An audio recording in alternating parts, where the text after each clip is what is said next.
Okay. Welcome back.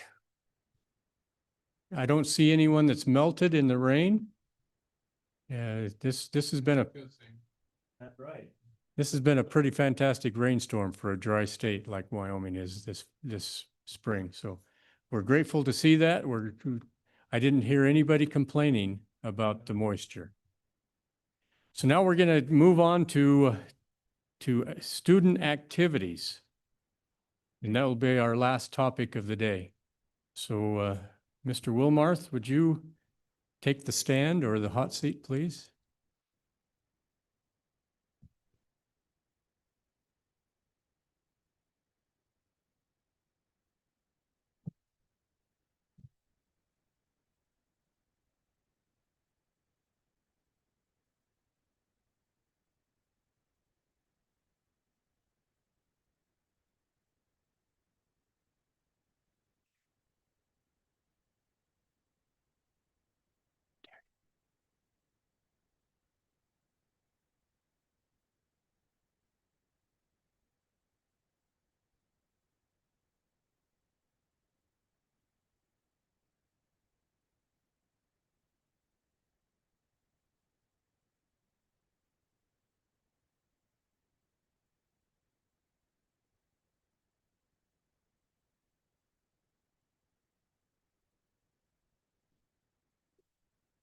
Good afternoon, members of the committee.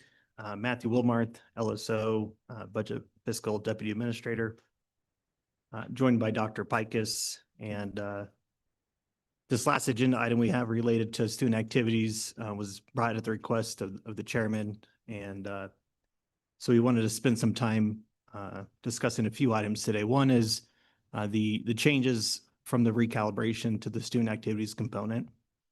And then also kind of some historical expenditures related to student activities and how those are allocated through the model and what districts actually expend. And then discuss how those expenditures are broken down by expenditure object category.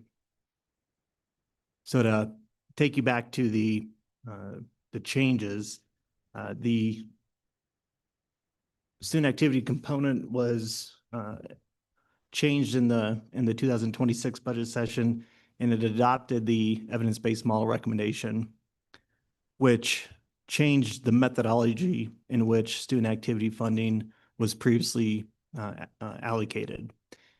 The prior formula was enacted in the 2005 recalibration. So about 21 years worth of, or 20 years worth of formula that was school-based. So based upon a student's average daily membership, it provided a certain level of funding. This formula was based upon a methodology created by Campbell County School District Number 1 during the 2005 recalibration effort. It provided a constant per ADM amount for elementary school students, and then a inverse relationship formula similar to the approach that Dr. Pikus has developed for middle schools and high schools. The 2005 recalibration that was enacted this past session takes that similar approach of a inverse relationship based upon the size of the district. So it's a district-based formula. So the smaller districts, or the smaller the district is, the more per ADM a district will receive. What happened was 26 districts increased their funding from the prior formula, and 22 districts decreased or are estimated to decrease funding over the prior formula.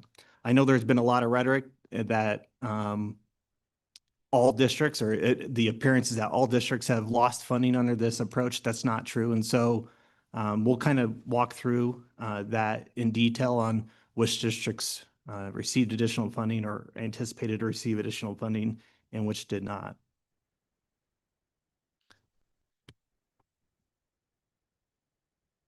And Mr. Wilmarth, the Senate File 81 was, do you believe it was the intention of the legislation to increase or decrease funding for activities as a whole, or hold it the same? Mr. Chairman, this recommendation came to the committee from Dr. Pikus back in October 2025.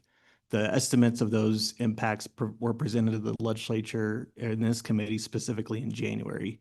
That estimated decrease was known back in January. What I think, and maybe I can insert this comment here. I think what the largest issue is what the discussion that happened yesterday in the beginning. I don't think districts, really care about a $3.8 million decrease. What they have lost is the fungibility of their block grant. And so they could have, had the instructional resources not been restricted in a manner that they are, they likely could have absorbed a $3.8 million statewide decrease with the fungibility that they previously had. Maybe I'll hear different remarks after our presentation, but I think that's likely the issue, is that districts' fungibility of the block grant has restricted their ability to move funds from other parts of the model to make up potential decreases to this area. So maybe Dr. Pikus can weigh in on that piece as well. What maybe he's heard differently, but the intent of this, or the known impact was presented in January. I don't think districts made big deal of it back then because the restriction of funds weren't known yet. So I think that's my. I think the only thing that I would add is that I'm not sure we had an intent either way for more or less funding for activity funding when we made the recommendation. The theory behind the evidence-based model for something like this is really, how do we find a research-based model that would provide the resources to provide adequate activity funding for school districts? The problem is there's not a whole lot of research that talks about the level of resources you need for activity funding. The research that's been done on activity funding has been more about, should we have it or shouldn't we have it, and is it good or bad for children? And it's generally viewed as a positive thing, but it doesn't necessarily give you any sense of how much that should cost. And so in 2020, working with a consultant or two, we built the model, and we in reviewing it in last year, didn't feel that it particularly needed any changes other than potentially updating with the new cost structure of 5 years later. And so that was what we continued to recommend. So when we recommended it, until we built the model and put it together, I don't think we knew if it would cost more or less. Yeah.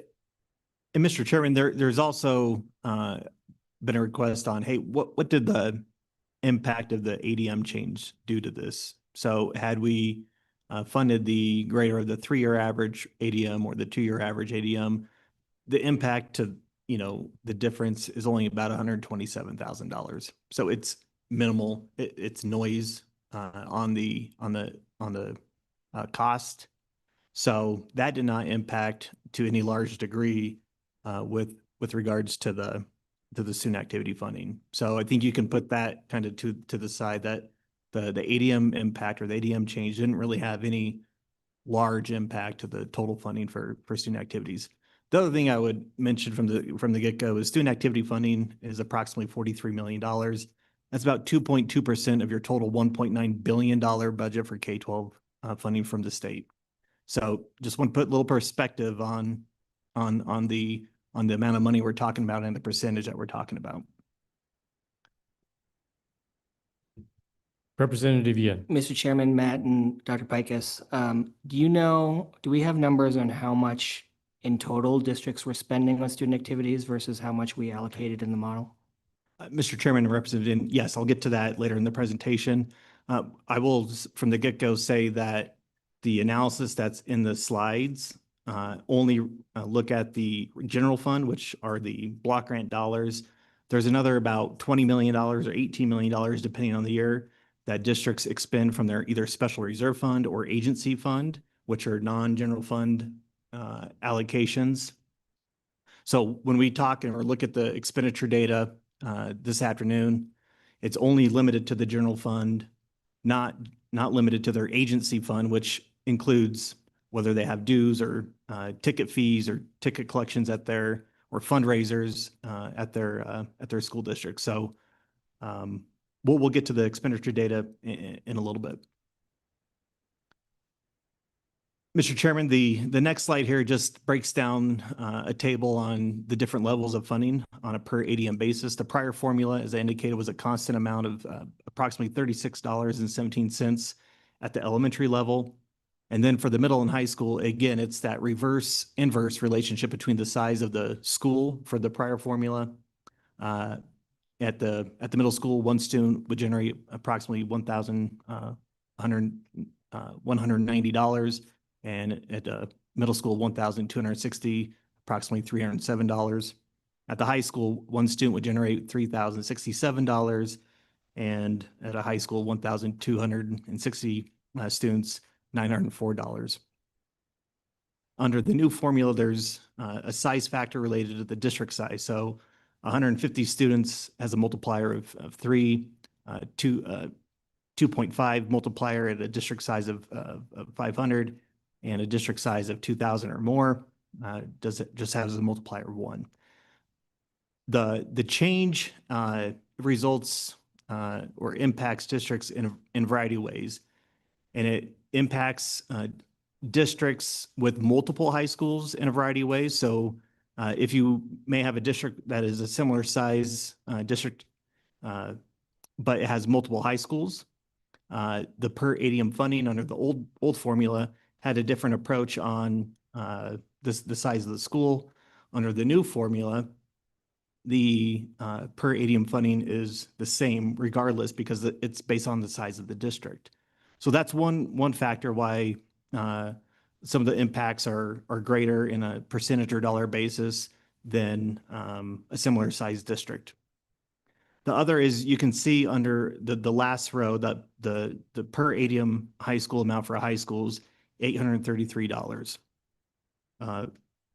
That same value, if a high school is under the old formula, $904.11 at 1,260. So already from the get-go, that difference is going to be a little bit lower funding. So even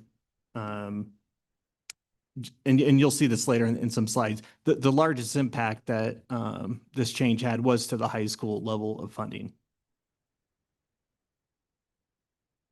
Mr. Chairman, this next slide illustrates the multiplier that each district receives. On the far right, there are 11 school districts that have ADM of 2,000 or more. They have a factor of 1. On the far left, there are 3 districts that are 150 ADM or fewer. And then the remaining 34 districts have a multiplier of less than 3, but greater than 1. So that just kind of illustrates the multipliers for each of the school districts. And you may see, hey, this is the actual smallest school districts on the very left axis and the largest districts on the right axis. These next 3 charts show the per ADM funding for both elementary, middle, and high school. So this first slide is the per ADM funding for elementary schools by school district. Again, the multiplier effect of 3 for the smallest high schools allocates $105, and then $35 for the school districts with more than 2,000. And you can see the per ADM change on a district-wide basis for the prior formula and the new formula. This same analysis is shown on the next slide for middle school per ADM funding amounts. You can see only a few districts on a per ADM basis have more funding for their middle schools than the new formula. Finally, the high schools. This is where we see a lot more noise, where the per ADM amount is different in majority of districts under the prior formula than the new formula. And again, this is primarily due to the large variance in the cost per ADM under the new formula and the prior formula. This is also as a result of multiple high schools and several districts that received varying different amounts on a per ADM basis under the old formula. So what does this mean in terms of total dollars? The elementary funding amount went up 22.6%. The middle school went up, and that only equated to $340,000. Middle school is 18.4%, just under 1.7 million. And then the high school is where the largest impact is approximately 5.9 million less, or a 16.5% difference. So that results in an approximately a $3.9 million decrease compared to the old formula. And that's, I think, why this is on the agenda. So when we look at this on a dollar change, the largest impact is in the largest school district, Laramie County School District number 1. But you may recall just yesterday, the presentation we provided to you, Laramie 1 also benefited from the largest increase in funding, approximately about $15.8 million.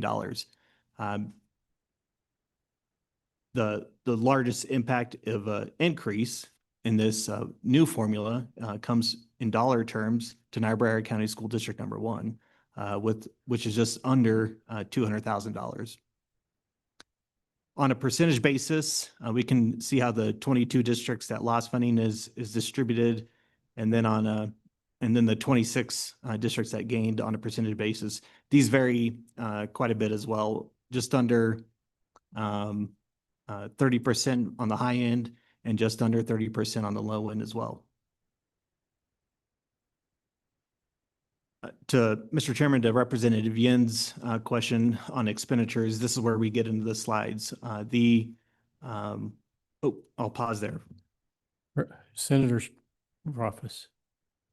Thank you, Mr. Chairman. Before we go on, the stats that I kind of found the most interesting was on the slide 11, and trying to understand really what's happening in Goshen 1, Lincoln 2, Crook 1, because that's a substantial decrease, and it's hard to intuitively understand why there would be that substantial of a decrease based on what we saw above, which really doesn't make it look like it would be that substantial, particularly since it really only negatively affects at the high school level. So do you have an explanation for what it is about Goshen, Lincoln, and Crook that end up with such a weighted decrease, and others as well? But what's the mechanism there? Mr. Chairman and Senator Office, the mechanism is the middle school and the high school under the prior formula have an inverse relationship at the school level. So in Goshen County, they have several middle and high schools or grade bands at various schools. So Southeast, Torrington, I'm probably missing Lingle. So I think those three are in Goshen County. So you're splitting that middle and high school across 3 separate schools, which generate a higher per ADM amount at both the middle and high school. Lincoln 2 is a similar with Cokeville in the Star Valley, middle and high schools. And then Crook County, you have Hewlett, you have Sundance, and you have Moorcroft. So those are the examples or explanations for those 3 school districts. Mr. Chairman, thank you. So all right, that's very helpful. So it's the disaggregation, or I should say the aggregation among the school district that's causing the problem at the high school or at those higher grade levels. Thank you. Appreciate that. So as a follow-up to that, Mr. Wilmarth, is that contributed because we went to a district-wide enrollment calculation versus a school-based? And if we went back to the school-based with this high discrepancy, that like losing 25–30% of their funding, would that go away? Mr. Chairman, just reverse the order of the districts. That's the result of the impact of going back to the old formula.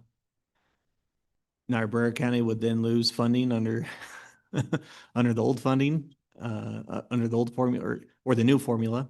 you just change the names. If you go back to your prior formula, Niobrara County would lose funding. You went to 6 and Lyman, lose funding. The aggregation benefits 26 districts. The disaggregation benefits 22 districts. Senator? Is it the aggregation and disaggregation alone that cause that benefit and liability? Because there's a couple of things going on here, but it does seem like that's the most significant. And I see now that that's the reason for the outliers there. But I was curious about the idea of, like, if for example, we reverse the aggregation, so we went on a school basis, but still used the amended approach to having a tiered or the curved elementary school, for example, instead of a static elementary school. Maybe that has an insignificant effect on it. I'm sort of looking for a sensitivity analysis there. Mr. Chairman and Senator Office, I believe the disaggregation has a larger impact than anything. The middle school funding is actually greater under the new formula on a per ADM basis than under the old disaggregated basis. And so I think that's one explanation. Again, the largest impact to high schools is the disaggregation, or not the school-based formula, and the fact that the cost per ADM is lower under the new formula than the prior formula. So it's a twofold answer.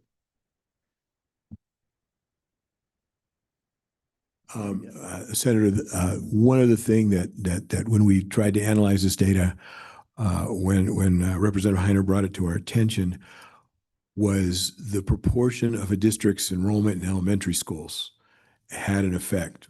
And that is, if the proportion was relatively low, then the district tended to lose more money because that meant there were more students in the high school, and vice versa. And so that played some effect. I don't know that any of these by themselves would have made the kinds of changes that the total did. And then that, I think the biggest challenge is when there's, in the simplest example, 2 high schools with vastly different enrollments, which is the case in Lincoln too, where one school has, they told me just a minute ago and I forgot the high school in Lincoln too. I'm sorry? Yeah, I was going to guess 1,000 and 45 in Cokeville. And so that's, Cokeville would have generated far more money per pupil, and then to far more money under the old model than the district chooses to allocate to it under the current model, where it's funded at the district level.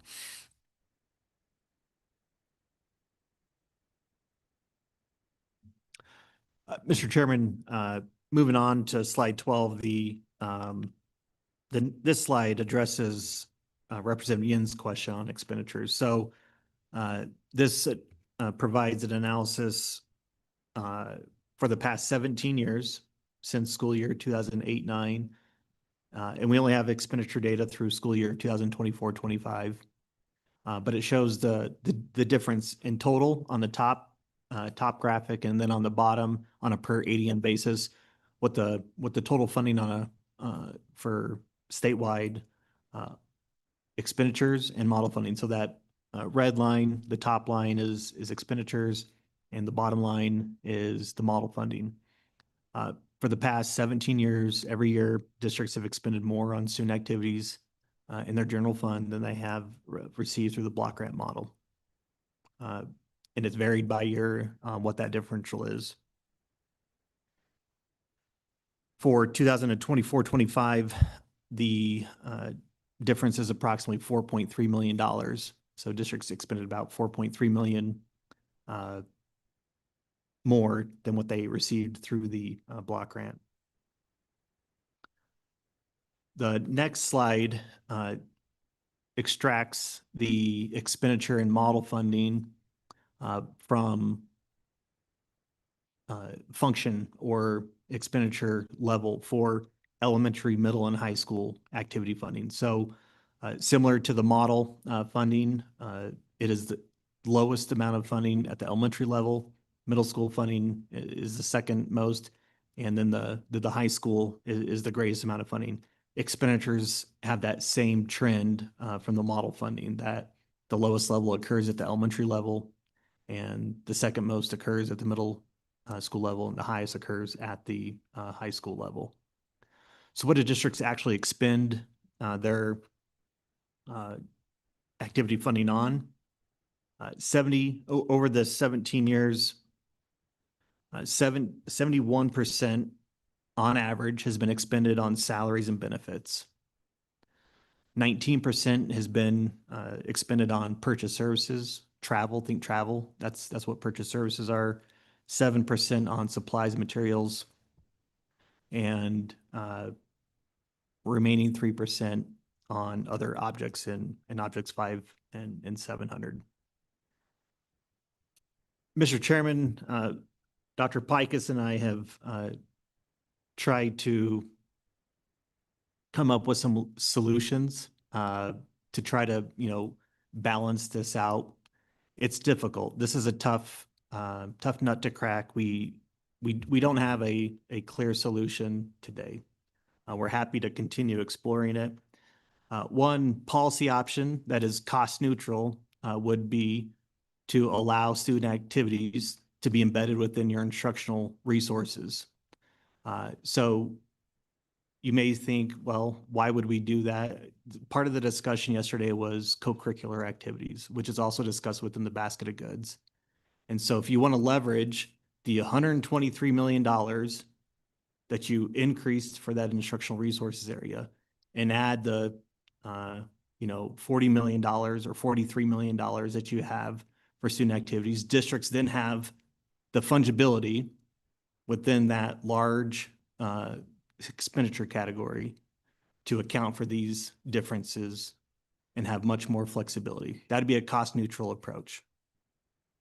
If you want to be more specific and say only the co-curricular, that's a little bit more difficult to ferret out because we don't allocate funding on a co-curricular or athletic budget. Districts have the ability to budget these amounts as they see fit. Second, the Wyoming High School Activities Association, I think you all are aware, on May 8th, sent out a press release on potential strategies on balancing rising costs with reduced funding. And so it's an option maybe to review what those potential options were and, discuss those with folks behind me and Dr. Pikus.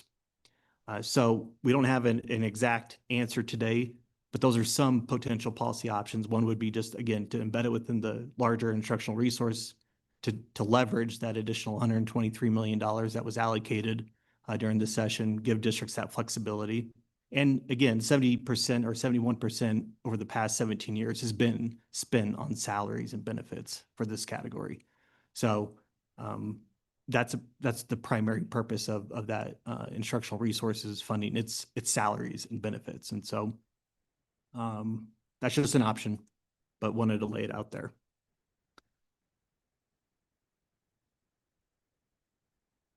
Representative Yin. Mr. Chairman, thank you. Mr. Wilmarth, do you know if any activity staff right now fall under the definition of our requirements for the instructional silo? Mr. Chairman, no. The definition of that specifies the components within the block grant. One could argue that perhaps the band teacher is also the marching band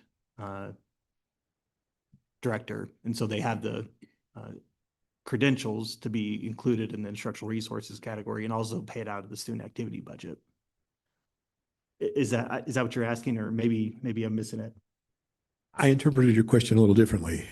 And I thought the question was, if the school has 4 football coaches, are they also teachers in the school, teaching other courses like math or English or art or whatever they might be teaching? So I'm not sure what your question was, but that was my interpretation. It was different than yours. Mr. Chairman, if I may. Yes. go So, ahead. I mean, I think, I also need to just review SF 81 to see exactly what we passed. But I was curious on, does a coach count as an instructor, essentially? Mr. Chairman and Representative Yin, I don't believe so under the Department of Education's definition. Other questions? Representative Kelly. Thank you, Mr. Chairman. One of the options we had talked about was sweeping activities basically into the instructional silo. When looking back at this chart here for the last 18 years or so, funding was consistently lower than what was spent on activities. And you had mentioned the district used to have the ability to absorb the shortfall.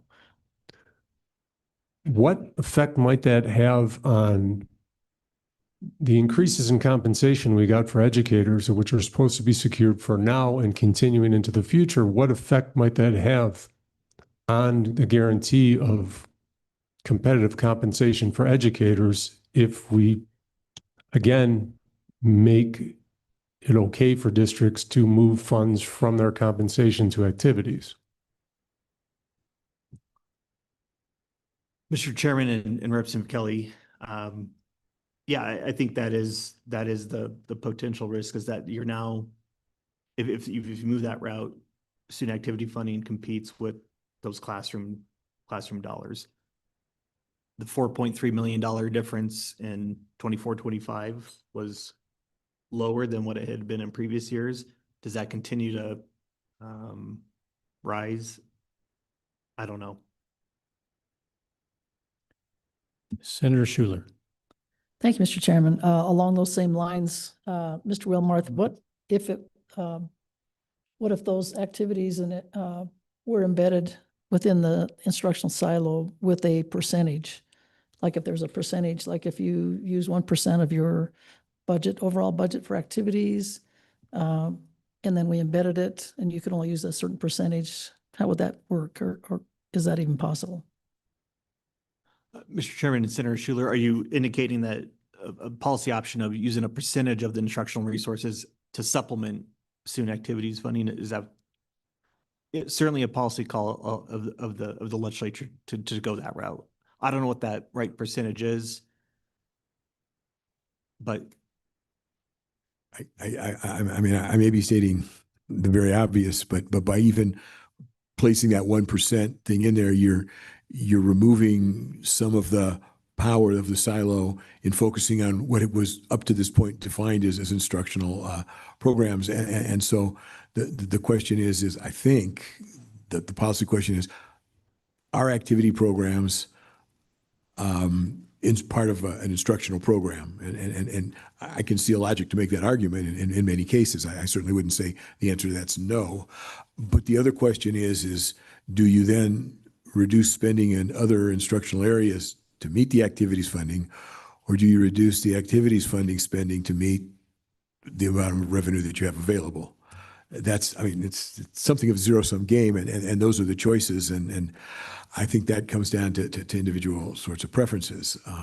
I think the larger real problem here are the difficulty in the districts like Lincoln 2, where very small high schools really are somewhat on the edge of being able to provide the programs that they want to, that they've provided in the past. And then the question is, at what level does the district or does the state feel it's important to support those kinds of activity programs? And that's, I think that's a very hard call.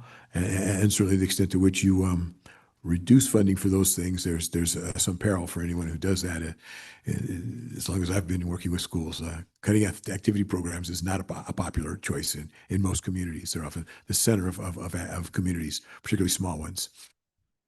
Thank you for those comments. And what we've done is we recognize that the new funding formula has created some issues with some of these schools. We have some small schools that have lost 70% of their activity funding, the one in Lincoln County specifically.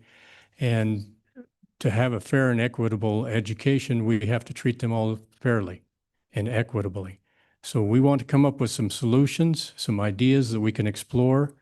I don't think we have any answers right now. That's why we're having public testimony, public comments, so that we can explore various solutions to try to figure out how to fix this problem going forward. Now, Mr. Wilmarth, you mentioned the disadvantage of going back to the prior formula, would be a decrease in funding for those 26 districts that received an increase, that will receive an increase in funding. They have not received it yet. Not until July 1st will that bill become effective. But there will be a perceived loss because they may or may not have been counting on the increased funding, and that will go back to the way it was today. So the question that I have, this will take a little bit of research, but if we went back to the old formula, but increased the rate by let's say 5% to account for inflation since that old formula was put into place, what would be the effect on these school districts? Would there be a perceived loss, or would it be less cumbersome? Because I'm worried a lot about those on the left side of that chart that are losing 25% of their activity funding. That to me doesn't seem fair and equitable. And you have a small school that's attached to a large school district that loses 70% of their funding. That definitely to me is not fair and equitable. So during this public testimony and during the meeting this afternoon, I want to explore ideas. And we're not going to come up with a solution today, but we're going to explore some ideas that we can narrow down and focus on and come up with a win-win for everybody. But that's one idea that I would like to put forward is let's look at going back to the old way of doing it and increase the funding level to allow for increased cost over the past, I don't know how many years that old funding model was in place and if it's been recalibrated in the past or not, but maybe add 5% to those numbers. Senator Rothfuss. Thanks, Mr. Chairman. Can we go to slide 10?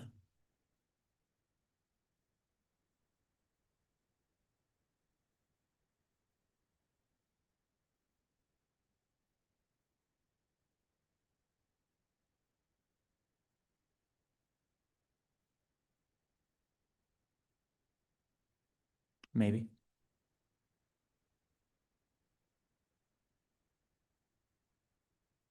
Excellent. Thank you. So, Mr. Chairman, looking at slide 10 and getting to what you were saying, if you look at the left side, those are all the current losers, so to speak, in terms of the cost. Reversing it and taking it back to the previous model effectively restores that. And what we would have to make up is the addition on the right side, which when you integrate that is much, much smaller. So correcting starting from the old position and correcting from there seems easier than starting from our current position and correcting from here. So my inclination is that we would be benefited by going back to the school level basis for calculation. It also resolves the core problem we've been hearing about. I mean, this great example of 1,000 population school and 45. All we're doing at that point is we're calculating it as if we're adding 45 more students to a school of 1,000. And we know that the marginal difference in that is relatively low. It doesn't cost a lot more to manage 45 more students if you've got 1,000. But if you take those 45 students and put them in a school over here, it costs a lot for those 45 students. So it seems that the logic behind the old system is more appropriate from a cost-based standpoint. And then, as you pointed out, we then just need to figure out, all right, what is the true cost basis? And we have some recent data where we can look at what schools are actually spending. It was coming in at right around $50 million. And so the end price tag probably needs to end up somewhere around there. That's cost-based. And so what do we do to put together a formula consistent with what you're saying that kind of gets us towards actuals? And I think we can very much do that. It'll take some work so that we can hold harmless these folks that would be on the right under the current model. But I think that can be done, Mr. Chairman. And I'm interested in hearing from, as we get the deluge of public testimony that's ahead of us, thoughts on that. Thank you, Mr. Chairman. Thank you, Senator. Mr. Chairman, just to tag along there. Center office is right. The infusion of funding is less than trying to manipulate the new formula. However, a 5% increase only benefits 5 of the 26 districts. The remaining 21 districts had an increase greater than 5%. So Niobrara County received a 27.8% increase, equating to about $200,000, just under $200,000. Yes, Senator. Thanks, Mr. Chairman. And I'm not saying I know what the clear formula is, but instead of the percentage side, if you go back the one slide to the 10, and you literally, the 10th slide, and you literally add up the values that are on the right side of it, yeah, add up all of those dollars, integrate across that. The integration of that is much, much lower than the integration of the left half of it. And so it's just going to be beneficial. And again, I don't know what the formula is to make that fair. I just know that from a how much does it cost to make people happy standpoint, I would rather have to deal with the right side of that than the left side of it. And very good point, Mr. Senator. And also I might point out that for decades, we have operated under the old formula and programs have been stood up based on that formula. So this is a radical change that was instigated that affected a lot of schools, a lot of school districts. So to go back to the way it was with that old formula, it's a program that was already in place, whereas this one is new. Mr. Goode, I have a question that I think is for Matt, but then if, depending on how he answers, I may have a thought. Niobrara County is one of the large online school districts. When this was calculated, were the online students subtracted out? Okay, so there are a whole group of students in the large online districts that probably aren't participating in athletics because there's a good chance they don't live very close to the school. Now, they have the right to, and they could, but it's probably a relatively small amount. And what I wonder about is if we figured out what that amount of money was, in other words, what would Niobrara's been if we had a different pupil count and took out the online students, would that provide a set of resources to enable us to resolve the problem on the, at least some of the problem, if not all of the problem, on the left side? And I don't think we have the data here today to work that out, but that and it's a, I'm not sure if it's a good solution or not, but that seems like it would solve at least one of the problems. We might find some money that perhaps didn't necessarily need to go to a district for children who aren't going to participate, are unlikely to participate in athletics. That, Dr. Pikus, I think that's something worth investigating. Yeah, Thank and you. that's something we can put on the list of things to do in the coming month as we delve into this. Very good idea. Mr. Wilmarth is frowning. So the problem we have here is I have a pretty good idea what goes on with the money.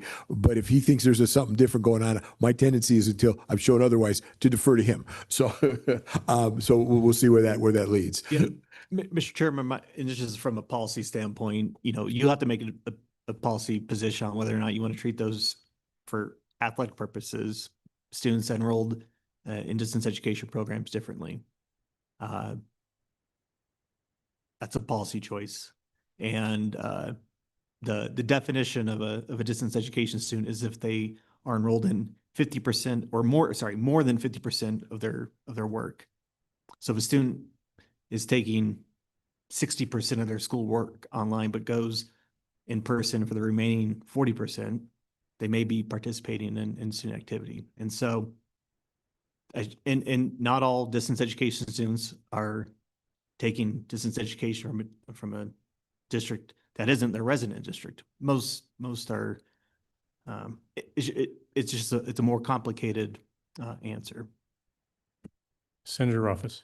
Thanks, Mr. Chairman. And yeah, I concur with what Matt is saying. And I think we have an equity issue there that we have to take into consideration, where those students are still all entitled to activities. And in fact, we worked pretty hard to structure statute in such a way that it's clear that those students are still entitled to activities and they should be participating in whatever the local district is. And they're signing agreements between the distance education and the local district. So I don't think there is money to save there unless we're just not doing a good job with our distance students and getting them involved in activities. And if that's the case, that's what we should fix. We should make sure that they have the opportunity to get involved in activities.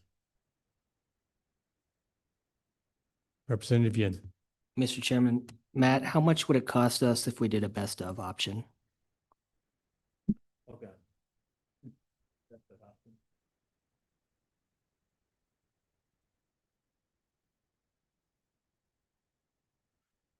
Mr. Chairman, I think it's just the $3.9 million difference.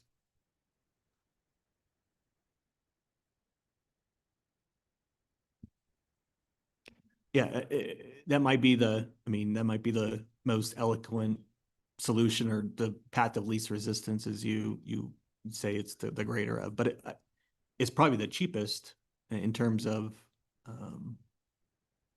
but yeah, I think 3.9 million is the answer. What's the other thing? That's something to look at, isn't it? Senator Schuler. Thank you, Mr. Chairman. Well, we've got to do something because I'm gonna tell you right now, I've got two of my districts in my county. They're gonna be happy with where we are, and we're gonna have one that's not gonna be very happy. So we got to fix this.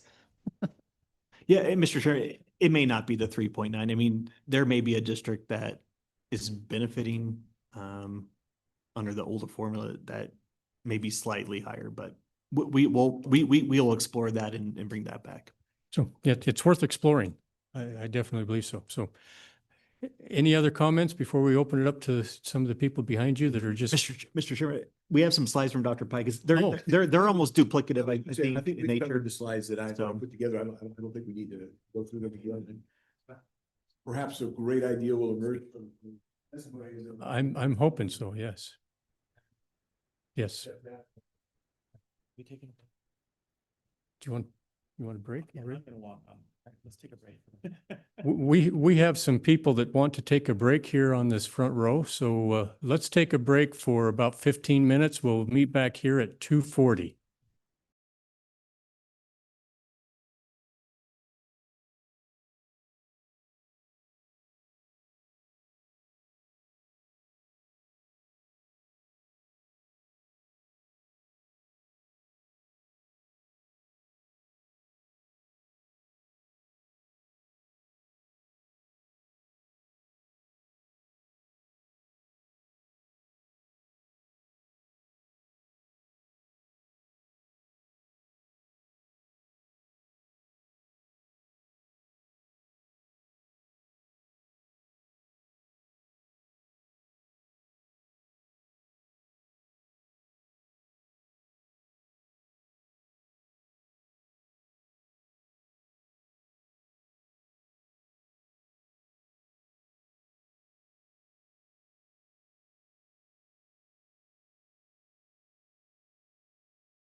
Okay, welcome back. We have some additional information, or Mr. Wilmarth has some additional information, but I think what we're seeing here is it's the committee and the legislature's standpoint that we don't intend or never did intend to reduce funding for activities. Activities are important to the legislature, as is to the citizens of the state of Wyoming. And with the new recalibration funding model, we became aware of how dramatic this change was, and we're trying to fix that. We're trying to be able to make it right for every school district and every school and have a win-win situation that everyone wins so that we can continue the activities in our great state. And so we've had kind of a brainstorming this afternoon, and I think we've got some ideas that we want to explore a little more in depth. Mr. Wilmarth, would you care to take the mic? Yeah, Mr. Chairman, during the break, I was able to estimate what the impact is. If you take the greater of approach under the prior formula, under the new formula for next school year, approximately a $5.3 million increase statewide.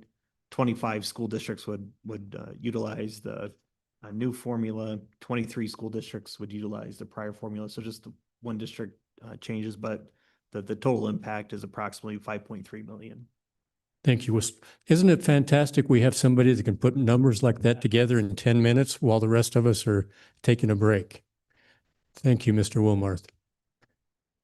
So as we go, committee members, stop me if you don't agree with this, but as we go forward with public testimony, let's focus on that idea and get pros and cons as we flesh that out, and so we can come up with something that may work for everyone. So focus on that idea a little bit for us, if you would, please. Mr. Representative Kelly.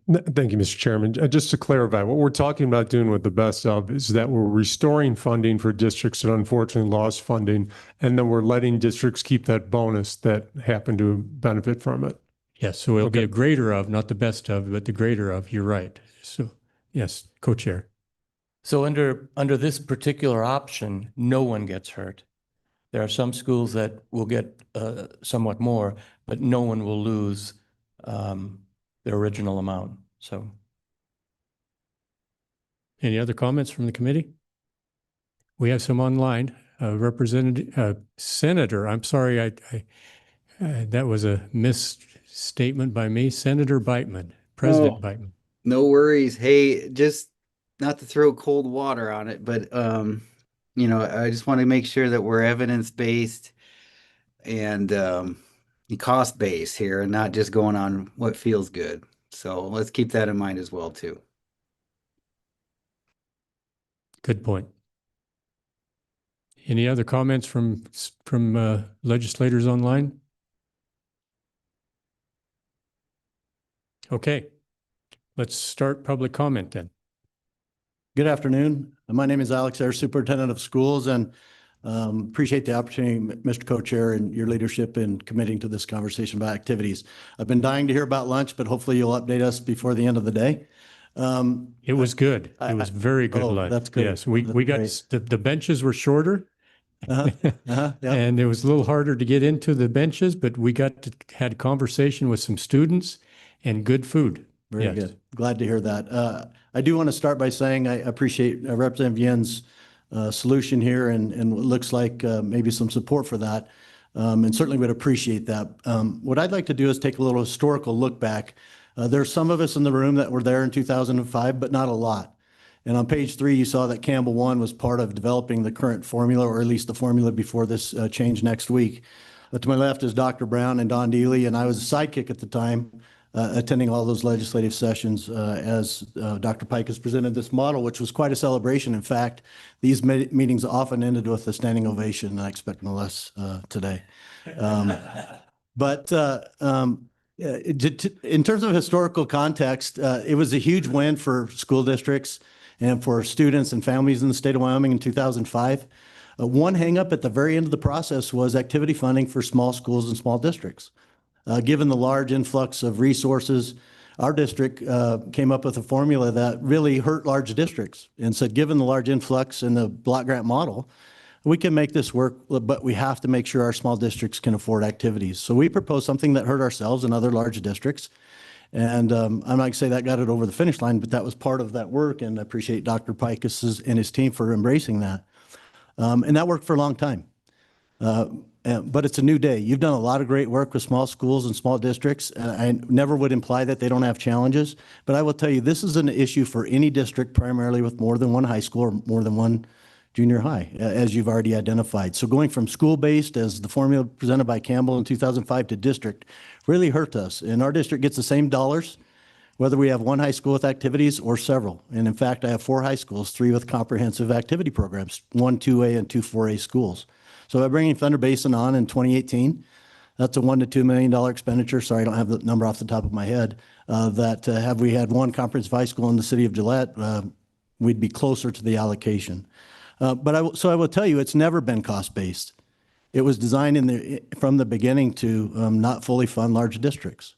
So this is an opportunity. I think your solution solves the problem at hand, and certainly the public had a hand in that. But my district will receive about $2.7 million and is currently budgeting $5.2 million for next year. I was on a task force. It was called the focus group with Dr. Pikus, and the consultant at the time was Dr. Schloman, I think was his name. And in that focus group, he was talking specifically about my district. And he said, Alex, and this was at the very end, he said, I think you're going to get about 400,000 more. And at that time, my gap was about 800,000. He said, would you like that? I said, that will really help me. And as a block grant, I can pull that off, and any additional funds would be helpful. Well, when the recommendation came out in 2020, which is still the recommendation today, not only did I not get 400 more, I got 670 less. It was $1 million swing. And I've never had the opportunity to find out why that is the case. It may be going from school to district level, but certainly I was told by the consultant himself that I'm not done, don't hold me to it, but you're probably going to get 400 more. So that's always bothered me. And sometimes I get beat up a little bit for spending more than we get. And I would like acknowledgement, even if this solution goes through, that of course you spend more than you get. You can't pull off activities in Campbell County with 3 comprehensive high schools for $2.7 million. You have to supplement elsewhere. So we'll make it work regardless. We think it's important. If you think the activity offerings in the state of Wyoming, and I'm not just talking sports, if you think we're appropriate, you have the numbers, you know what cost base looks like. We could argue about who pays their coaches a little bit more or less. We could find the answer to this question within the state of Wyoming. As Dr. Pikus alluded to, there's very little data. Most states don't have a line item for activities. You can fairly easily determine the costs in Wyoming. But that said, that's another conversation. I just hope you'll read the good Dr. Sloman's work from 2020. You can find it in the report that Mr. Wilmarth has posted on the website. It's page 180 to 197. And I think you'll find that it's under-resourced in terms of the number of activities in sports, the number of coaches, and the pay in which coaches receive. And I'll just give you a couple quick examples. The prototype in his work is 600 student high school. He identifies 10 sports in high school. We offer far more than that. This predates girls softball. This predates girls wrestling. Even absent those 2 additions in recent years, we have more than 10. As an example, in track, he would say you get 1 head coach for boys, 1 head coach for girls, and no assistants. Anybody do that? No. Football, he would say in a high school of 600, let's see here. And I won't belabor this much. A football team would have 1 head coach and 2 assistants. Anybody have that? I can tell you mine is 10 with 1 volunteer and 9 paid, and that's less than some other 4A schools. So I hope you'll look at his work. It's really not what we do in Wyoming. If you're proud of what we do in Wyoming, let's get it right. Let's look at what it costs to do that. In the meantime, I think this solution's a great way to not harm anybody. I'll stop there. And I hope you'll put some factor in for districts that have multiple high schools and multiple junior highs. I think that would be an excellent conversation. So thank you so much. Appreciate it. Thank you, Superintendent Iyer. Any questions, committee? Good afternoon. I'm Boyd Brown. I'm the Executive Director currently for the Wyoming Association of School Administrators. So Boyd, I'm going to interrupt you.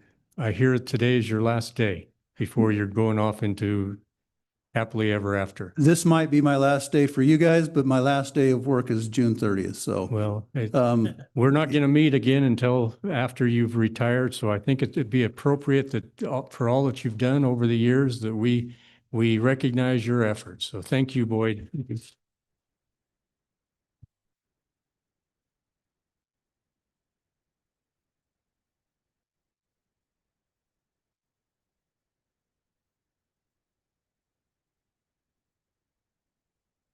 I hope you realize that you're leaving a legacy. So thank you. I don't know about that. There's still time to tell. I'm going to talk about a little bit more than activities because I didn't get a chance yesterday to talk about a couple things and want to talk about those. And so I hope I get a little grace there, and I'll stop after each section and allow for questions. Again, my name's Boyd Brown, Executive Director of the Wyoming Association of School Administrators. I want to thank you for the work that you've done, and we really do appreciate the increases in the instructional side. Question yesterday was, would the districts have given the large teacher raises and increases if it wasn't put in the silo? I would say that historical evidence would show that districts gave large increases to teachers and other employees each time the legislatures provided increased funding, and have paid more than the model allocated since the first adoption of the funding model. We did not hire as many teachers, but the amount of money that we spent was very much the same as we got. During years no ECA was allocated, districts still gave steps and lanes and a bump to the base if they possibly could for both certified and classified staff. Looking at the Carew report, historically the money allocated for instruction positions was spent on those positions. I believe it's always been above 96% of the money that was allocated for instruction was spent on instruction. So hopefully that answers that question a little bit. Our local boards, our local administrators try to get that money where it's needed to be. And it's different at different times. Sometimes we fall behind in one area or the other area. I will tell you that school districts are a training ground to get your CDL, and then you can go and make more money somewhere else. We're very lucky to have a lot of families out there that are ranching or doing other things, small businesses, where one of the spouses will take a job just for the benefits. And at the time I was in Campbell County, there were times when we spent more in benefits for a family than we actually paid that person for the year. So just know that your local elected officials and your school administrators are going to do the best that they can for salaries for everybody, even if there wasn't a silo. And with that, I'll stop, unless you don't have any questions. Any questions for Mr. Brown? Seeing none, thank you. Okay. Next, I wanted to just talk a little bit about the 50% increase split or interest split. Districts use the money differently based on local needs, and it may change from year to year. Some of it is used in areas that to help with property liability insurance, creating initiative programs such as elementary STEM labs, elementary computer programs. One of the things that was added to the basket of goods just recently was computer programming at all grade levels. So I think we use some of that money in all kinds of different ways. There's times when we had enhancements that we had to fund, and we didn't have enough in our major maintenance to use just the 10% to help make sure that we weren't degrading any of those. So we use some of that money possibly there as well. The money for interest will be taken out of the non-siloed portion of the district's budget because it can't be reduced on the silo side. And again, that's very difficult for us because the non-siloed side is where we took a lot of the hits. It will reduce the entitlement payment or increase the recapture payment for other districts, for all the districts. I believe the funding model allows for equity in this issue. If you're a entitlement district, you get more influx of money at different times of the year. If you're a recapture district, you get more money at other times of the year. But each one of those, our business managers and boards try to do the best that they can to get that interest each time. And I can remember as the business manager in Campbell County having to do tax anticipation warrants before the interest loans from the state. And I think that's been nice, and it really helps, especially with tax shortfalls and some other things that happen to districts, or a district that goes from entitlement to recapture and back to entitlement. There's a lot of different funding for that. And some of the changes that we've made and how severance taxes are paid has changed some of that as well. And with that, I'll take questions there. Okay. I just want activities. Activities are our best dropout prevention program that we have involved in the school. We have fine and performing art activities, so music, dance, band, all of those. We have business activities, DECA, FBLA, athletics, cheer, dance, CTE activities. That gives all of our students a place to belong and make sure that they get the learning done to continue to be eligible on a well, it's a monthly basis in some school districts and a weekly basis in other school districts, but it sure does help them get attached. As a coach, I've visited players that were in juvenile detention that were good at whatever different activity and talked to them about what they needed to do. I did the same as a principal, talking to them about what they needed to do to be able to continue to be part of a team. So I think that it's very good. I think all of our students, or most of our students in activities, have found a place to belong no matter where it's at, and it keeps them in there doing what they need to do. I would also agree with LSO that the instructional silo and the change to health insurance reduce the flexibility of the block grant, which caused some problems for activities.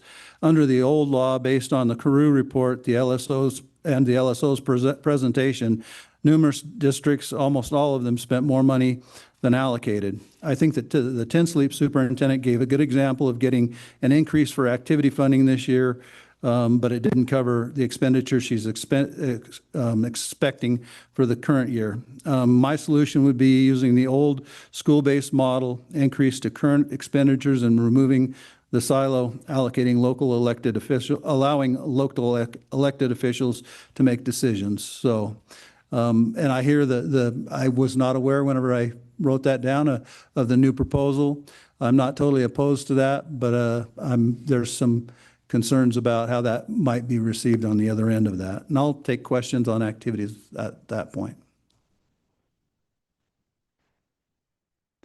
Last thing I want to say is this is the timeline on this has been very difficult for districts, and the WDE shared yesterday that they're still working hard on trying to be able to provide all the guidance and the changes, and budgets are to be updated by the 15th of July. And so most of the business managers probably already have their budgets made. I know that most districts have already decided on contracts and salaries for all their employees. So the thought of them changing that, I don't see that happening. I think the instructional aid issue brought up yesterday with the health insurance was a good example. I think that was news to a lot of us sitting in the back. So I think I would recommend that we would have a lot of leniency and grace during the first year based on the lag of rules and guidance. I think even the interpretation from a lot of the senators and representatives, even on this committee, are still trying to understand some of those things that are going on. So just remember that our school districts are doing the best that they can to try to do the best they can for each and every student in the state. So, and they're the ones closest to those problems. So give them that opportunity to take care of that. And with that, I'd end my presentation and take any comments you have or questions.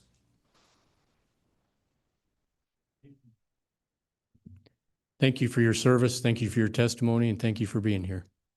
We're going to take a little diversion. We have an individual online that has a time constraint, so we're going to go online to Principal Dietz from Cokeville. They have a power outage coming, and he wants to be able to have his testimony logged into record before the lights go dark. Thank you, Representative Heiner. Can you hear me okay? Yes, please introduce yourself and proceed. Yes, first I wanted to thank you for the opportunity to speak. My name is Kenneth Dietz. I'm a parent of students who attend Cokeville schools and the principal of Cokeville schools as well. I wanted to start out by thanking you each for your service and the work you are doing for our students, state, and employees. We appreciate the increase in funding that you have passed. To give you some context, I've worked in Sweetwater 1, Washakie 1, and I'm going into my 6th year as the principal of Cokeville schools. Our children attended Wyoming schools. My oldest son received the Daniel Scholarship, which fully paid for his bachelor's degree and is close to receiving a full ride doctorate scholarship. My oldest daughter recently posted an ACT score high enough to be eligible for a full ride bachelor's degree as well. Activities have played a huge role in their success. They both participated in activities that help challenge themselves in all aspects of their lives, overcome obstacles, learn to work as a team, find success as a whole child, build social skills, and learn to work through defeat. I'm concerned about what I view as the overreach of the state government in taking control from locally elected school boards in a number of areas. And today specifically, I appreciate the opportunity to talk about activities. As ruled on in a recent court case, the state has underfunded education in Wyoming for many years. This unfortunate underfunding of education has created situations where districts have needed to make difficult decisions they never should have had to make about what to keep, what to cut, and how to spend inadequate funding in the best interest of students and staff. Consequently, many districts chose to keep activities they knew were directly benefiting students and spend the funds in part on student activities rather than giving themselves raises. Lincoln County School District number 2 has given funds to teachers well above the level recommended by the state, in addition to supplementing activities above the inadequate funding provided by the state in order to keep these activities for our students. This was accomplished by having fewer personnel than recommended by the state.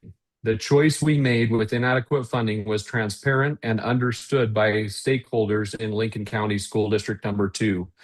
It has been the practice of LCSD 2 to provide equal percentage-based raises for all staff who participate in the educational process. With the silo, this culture that was transparent and understood by everyone employed in the district can't be maintained because there is inadequate funding outside the silo to do so. This directly impacts activities as it puts them in competition for money outside the silo, and enough funding to keep things consistent, let alone improve them, isn't available to us. The restrictions placed on the funds make it impossible for our locally elected school board to maintain the culture that has allowed us to reach the high levels of success we have experienced in LCSD 2 in academics, activities, and staff retention. One perfect example of the damage potentially occurring through legislation put in place at the state level without total understanding of the local level impact is the activity funding hole created for Cokeville schools. Cokeville schools is already supplemented above the state's previous funding in the old model to maintain the highly successful activities that students enjoy and expect in Cokeville. Under the new model, Cokeville schools, along with 4 other small schools attached to large districts, lost all their small school activity funding. This legislation created a $130,000 hole in Cokeville activities that would have killed all activities in Cokeville within a single year.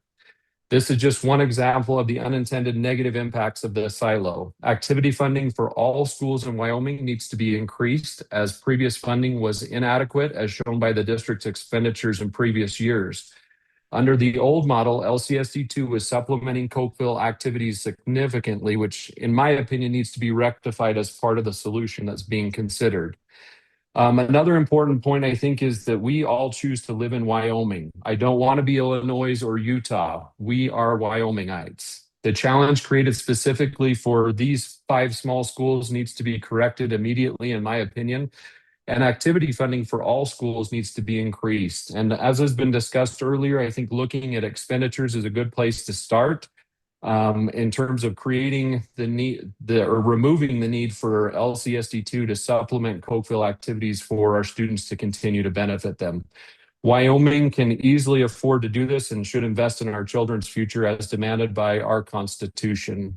Once again, I want to thank you for the opportunity to speak, and Representative Heiner, really appreciate you moving us forward because we do have a scheduled power outage here in the next 25 minutes or so. So thank you for adjusting things to compensate for that. Mr. Dietz, we the Cokeville High School, the Cokeville school system has been quite a topic of conversation today. We've discussed this extensively, and we have a Yes. proposal on the table right now that we're considering to make the greater of the two formulas, which will hopefully specifically help your school. So what are your thoughts of that idea of having the greater of the two formulas for activities funding for your school there in Cokeville? I think it's a significant improvement from where we're at right now. But like we talked about at the town hall meeting that you held in Cokeville, one of the concerns is Lincoln County School District number 2 has been supplementing Cokeville's activities. We're one of the few 1A schools that has a cheer program. Our cheer program has won the state championships 4 out of the last 6 years. We're one of the few 1A schools that has a 2A wrestling program. Our wrestlers were second in the state, competing up multiple levels. Our cheerleaders compete up 3 levels. And so those kids get access to those activities. So I think it gets us closer to where we need to be. But like we talked about in the town hall meeting, getting into a situation where Lincoln 2 no longer has to supplement the funding provided by the state would help resolve a lot of challenges that we face, because we're just extremely unique. I mean, we have a really high academic performance. Our activities are typically very strong. And so the community expects that. And if we can get to a place where the district doesn't have to supplement the state funding, that would be, to me, the ideal solution. So that there's not that consistent need for us to go to the district and say, hey, we need some additional funding so that we can maintain some of these programs. Okay, any questions for Principal Dietz? Thank you for your testimony. Hopefully we'll Thank you. come up with something that works for every school district and every school in the state. Thank you. Thank you, Mr. Chairman. My name is Jeremy Smith, Business Manager with Sheridan County School District number 1. Obviously, prior to the proposal, I had lots more to say. I'll reserve most of that for a different day. But I do want to thank you for looking at this issue. I think unlike the other issues that we've discussed the last 2 days, the court really said nothing about student activities, right? I mean, it isn't. This, to me, is the time where I really appreciate you taking time to dig into an issue that's significant to all of us. I can't tell you that the course change my life took because a coach cared deeply about my success in a sport. Mine happens to be wrestling, but there's an example of 1,000 of those everywhere. And so student activities, although not in the Constitution necessarily, or, that level of commitment, I think the citizens and taxpayers of Wyoming have demonstrated a significant commitment to this, and you guys are demonstrating that now by paying attention to this issue. It's not a perfect solution, Mr. Chairman, co-chairs, but it's workable. It's a compromise. Some that's what politics is at times, is a compromise, and it's fine. I just wanted to kind of put this in a bug in your ear as you proceed down this path of creating this grand compromise. You could effectuate a start date for this fiscal year, right? I mean, the upcoming budget or the upcoming legislative session, this change, if you make a change to the law in this, it could affect this fiscal year. Otherwise, we're all going to suffer this loss now, and we're not going to get help for this loss until the next year. So I just want to put that option on the table for you to consider. Is this, maybe this part of the bill, whatever you draft it, however this turns out at the end, that this becomes effective in fiscal year 27. So just a thought, Mr. Chairman. That's it. I certainly stand for any questions. I just, one thing I would like to add, Superintendent Ayers is exactly right. Activity funding was a great compromise by the large districts to help us smaller districts out, in recognizing that even a mid-sized district like mine has multiple elementary or multiple middle schools, multiple high schools, and a district-wide formula really impacts us pretty negatively, as you can see from the chart. But just putting that bug in your ear, sir, that you could have this done upon signing. So I stand for any questions. And we'll work with LSO to figure out how to make that retroactive. Good. Thank you. Yes, sir. Okay, I guess we're on. Hi there, I'm Randy Wise. I'm here as a parent of 2 sons one has graduated from Lander Valley High School. My other son is in Lander Valley High School, and he's here today as well. He actually pointed out to me that looking at the charts, the Lander's taken a hit, but I had no idea what these other schools are getting hit with. And Alex, my son, said they should be really mad. And I completely agree with that. I am really encouraged and pleased that you're here and that you're trying to solve a problem that, again, I don't think needed to come up from the get-go, but you're trying to fix something that is much appreciated. But I can tell you quite frankly that parents in Lander, myself included, are really aggravated about this. Very, very angry. So, and I suspect very strongly that most parents across the state feel the same way. So that said, I do again appreciate the fact that you're trying to solve a problem. You've had some ideas which I think are reasonable.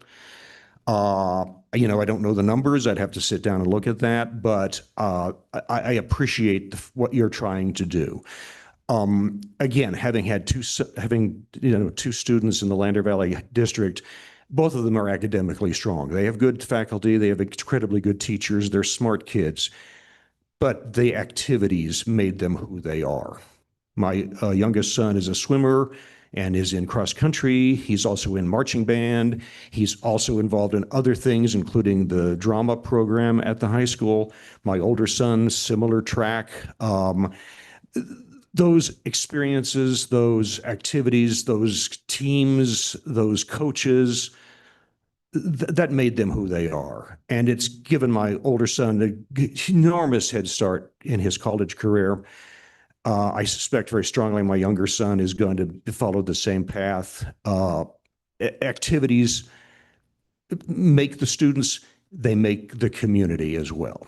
I got to be honest, this town comes together for the swim team. This town comes together for the theater program. As you go to the Lander Valley High School musicals, it's packed. And a lot of people are there because they have kids, but a lot of people are there because they support the school and they support the kids. And you could continue on down that list for just about every activity. So it's not just about students, it's not just about teachers, it's about the community. And that's what I want to emphasize in particular is doing what the plan is now is hollowing out these communities. And that's not what we're here for. This is our home. We need to do everything we can to keep our communities strong. And that starts with our families and our students. So again, appreciate your time. I'll answer any questions if you have any, but I also have to go back to work. All right. Well, So I'm going to bug out of here unless you guys have any comments for me. thank you, Mr. Wise, for taking time to come here and testify. I think what you're seeing this afternoon is there was never any intention to damage or cause any harm to activities or communities.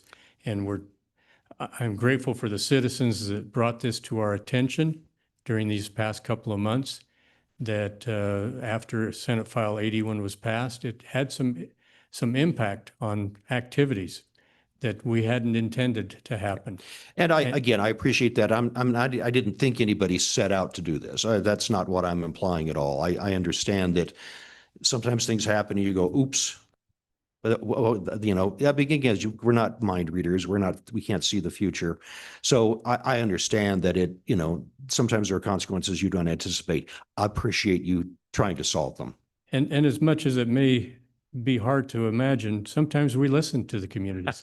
Sometimes we listen to citizens. Well, and the fact that you're here indicates that, and that's again appreciated by people. It really is. Because you could not do this. You don't have to do this, but we appreciate the fact that you're taking this input and trying to solve this problem. All right. Thank you, Mr. Wise. Any questions?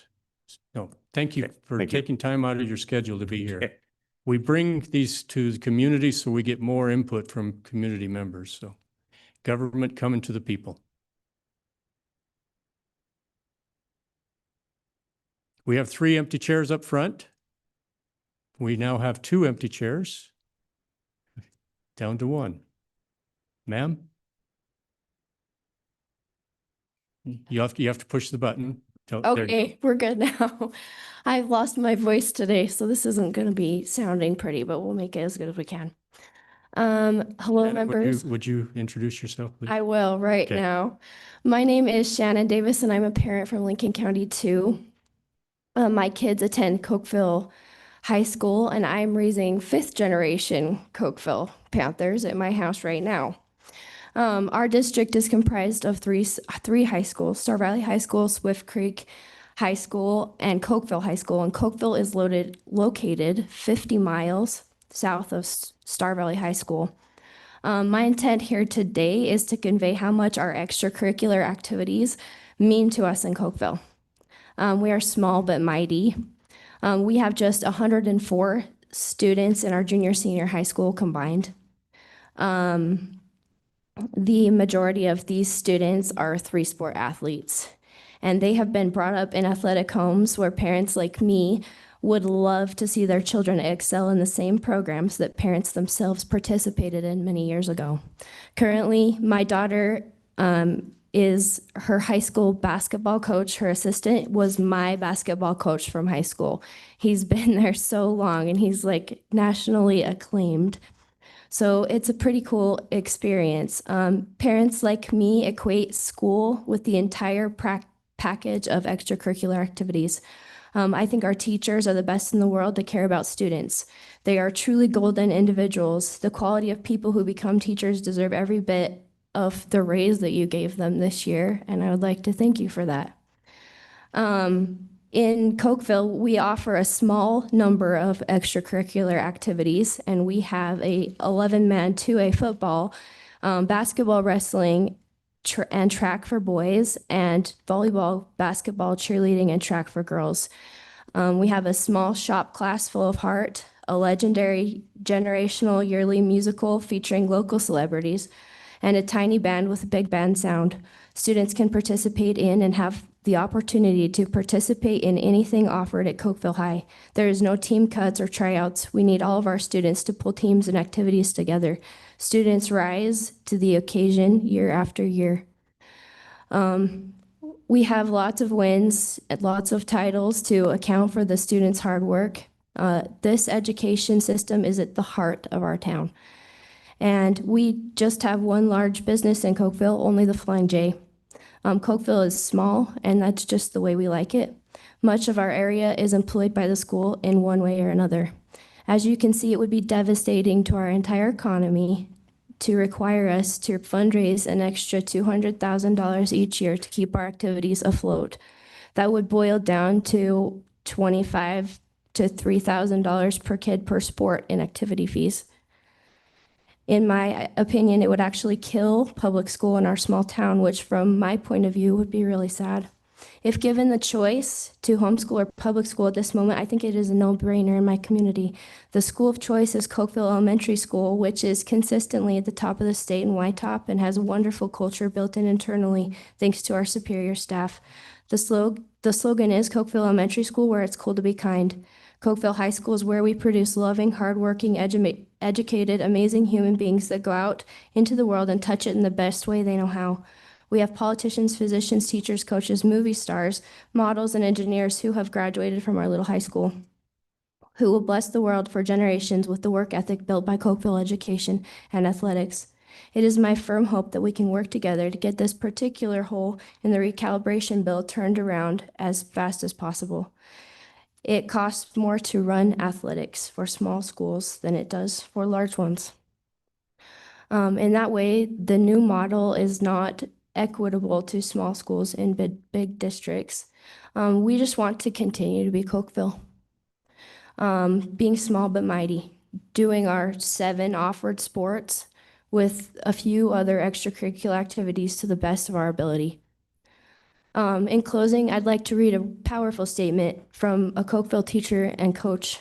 This is from Coach Ben Barnes, who coaches girls basketball and teaches math at Cokeville High School, who couldn't be here today but wanted to be. He says, "Activities are the lifeblood of our small town, Wyoming. Over the last 20 years of teaching and coaching in Cokeville, I've seen firsthand how these programs bring a student's education to life while injecting excitement, heart, and soul into the entire community. Activities give kids a dang good reason to excel in the classroom, build a true sense of belonging, and teach them what it means to show up and commit to something bigger than themselves. Because of what they learn in both the classroom and activities, our students go on to accomplish great things. To keep this momentum alive in small schools, we need adequate funding for activities. It isn't just important, it's absolutely essential. And that's from Ben Barnes, Cokeville teacher and coach. I just want to thank you all again for the countless hours, sleepless nights, and continual sacrifice this committee has given for education in Wyoming.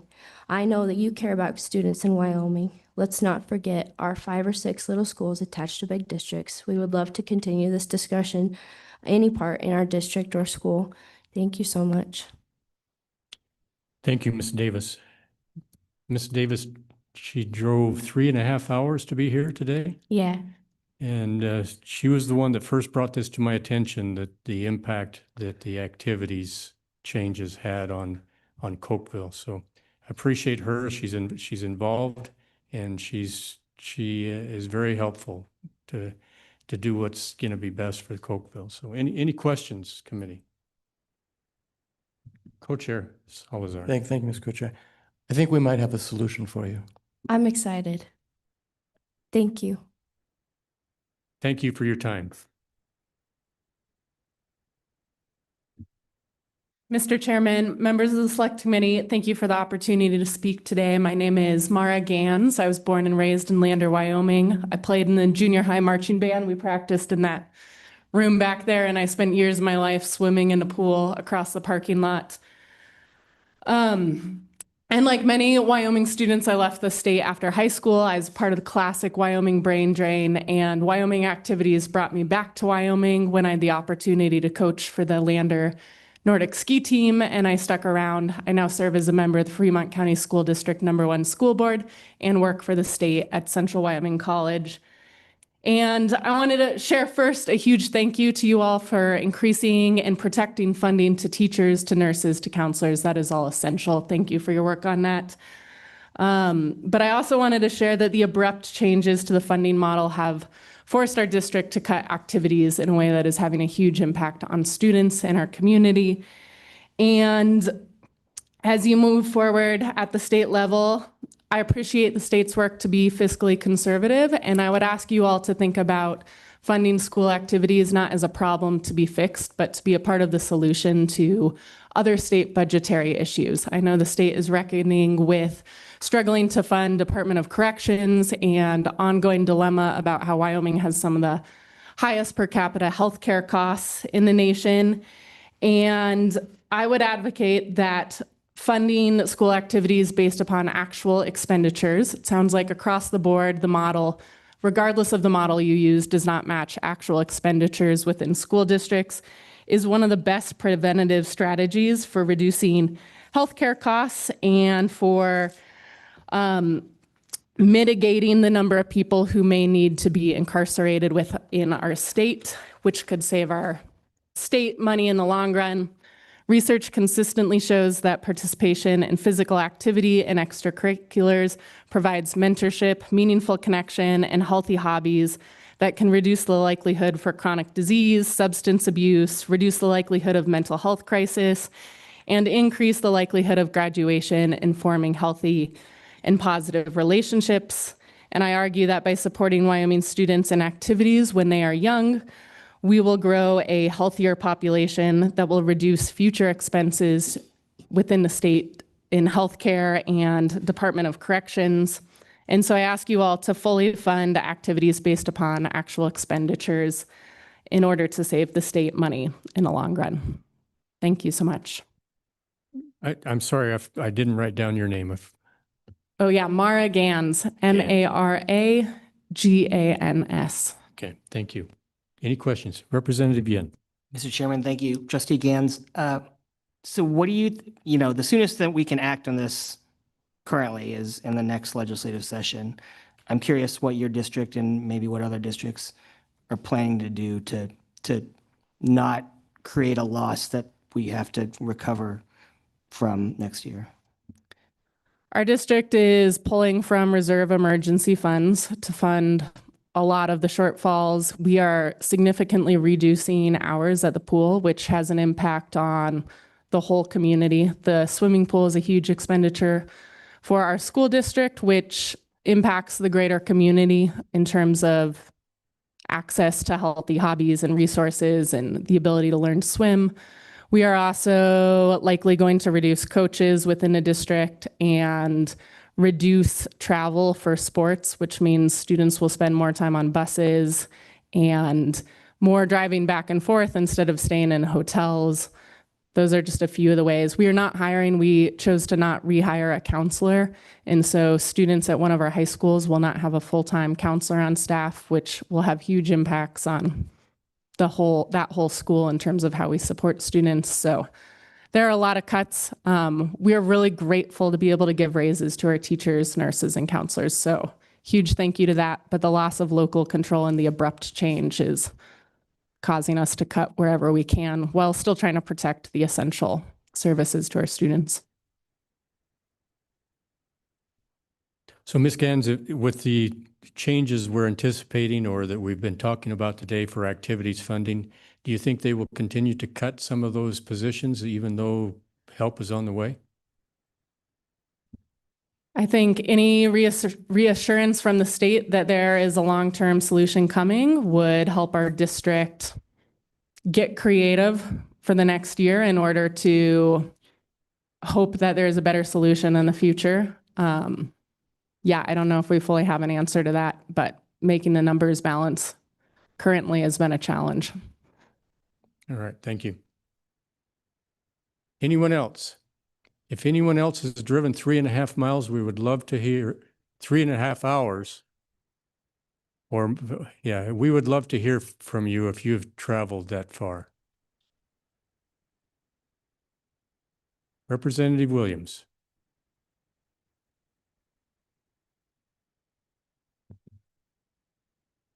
Thank you, Mr. Chairman, members of the committee. Drove a little farther than 3.5 hours, but I'm happy to be here.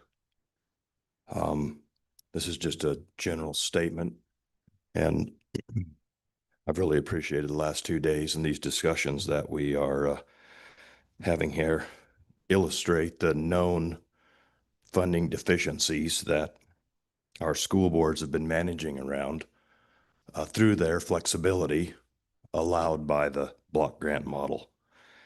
And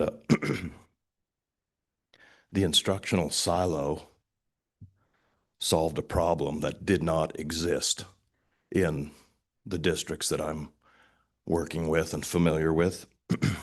And this transition from a funding model to a spending model just illustrates how complicated it will become for us as the legislature and the Department of Education if we insist on micromanaging 48 school districts and thousands of teachers. And the conversations that you all have been working through here in the last couple of days just illustrates what our school boards do. And my position is let's let them do the work that they are elected to do. And I'd like to thank you again for all of your work. I'll stand for questions or correction. All right, any questions for Representative Williams? Senator Schuler. Thank you, Mr. Chairman, and thank you, Representative Williams, I know you represent a number of different school districts like I do. And I'm sure you've probably heard some of the same things I did. One of the first school board meetings I went to, I won't say which district, the superintendent actually got up and said before I got to the podium, I guess the legislators just don't like activities. They don't like sports or athletics. And I said, now, wait a minute. When I got up there, I said, you know, I coached for many decades. I won't say how many, but a lot. 3 different sports. I also coached activities. I was a speech and debate coach. So I love those activities and those things because I know what it does for our kids. It probably kept hundreds of kids in school. It's what we need to have a well-rounded education. I just wondered, what are you hearing from your districts? I hope they didn't hear the same thing that my superintendent said in one of my districts. I don't think any of us are anti-sports, anti-activities. But I think the way the recalibration bill ended up, I'm sure we probably got maybe more negative than positive, even though that was not the intention, as the good co-chair said. So what are your thoughts or what are you hearing from your districts? Thank you, Mr. Chairman. Senator Schuler. Depends on the size of the district. And so the very smallest districts got a very a small increase in athletic funding. And that was the only increase that they got under the new, the proposed Senate File 81 model. And so whereas the districts that are a little larger, it's a whole different conversation because they were affected in other areas, and the athletic conversation doesn't take the forefront. But just as I'd say that's what we're running into today and always, it's just such a different conversation from school to school, depending on the size of the school and how many schools are in the district. Thank you. Any other comments, questions? Thank you, Representative, for being here.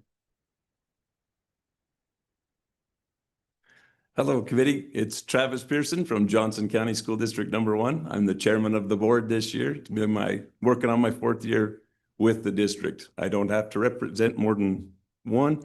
I only need to represent Johnson County. I'd like to start by answering a question that the committee posed repeatedly yesterday. They said, if we didn't do the silo, would the teachers have gotten the raise? And I don't know about the whole state. I certainly can't answer for everybody, but I'll give you an example of how we handled it. A couple sessions back, you guys very graciously gave us an 8.5% raise. And so I just want to tell you how we did it in our district. Well, that 8.5% raise, there was 2 ways to execute it. You could have directed LSO, send me Johnson County's last payroll. We're going to multiply by 8.5% and send them this check. And everybody could have got an 8.5% raise to their pay. Of course, that's not how we fund schools here, and that's just a ridiculous little scenario I made up. What it really meant was 8.5% to the base in the funding model.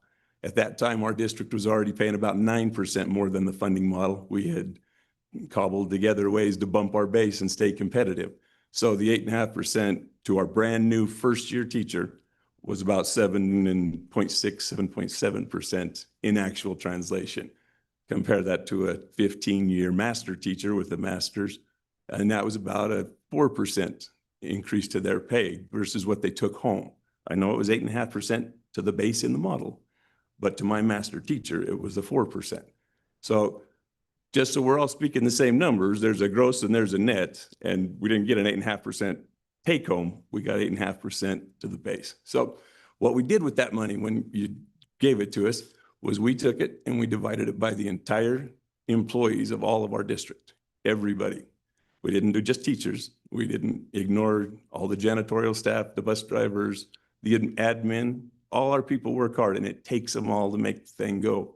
So we took everybody, divided the extra money that you gave us among our district, and gave an equitable raise to the entire team. So if you didn't silo it, would the teachers have gotten the raise they got this year? No, they wouldn't have gotten exactly what they got, because we would have spread that out and shared that among the entire staff. We had many people from our classifieds come in and say, how come you hate us? The teachers got a huge raise and you didn't do anything for us. Well, we scrimped and cobbled and did what we always do and came up with a bit of a raise for them. It's all we had, but we gave it. Our employees would have gotten every dime that you siloed.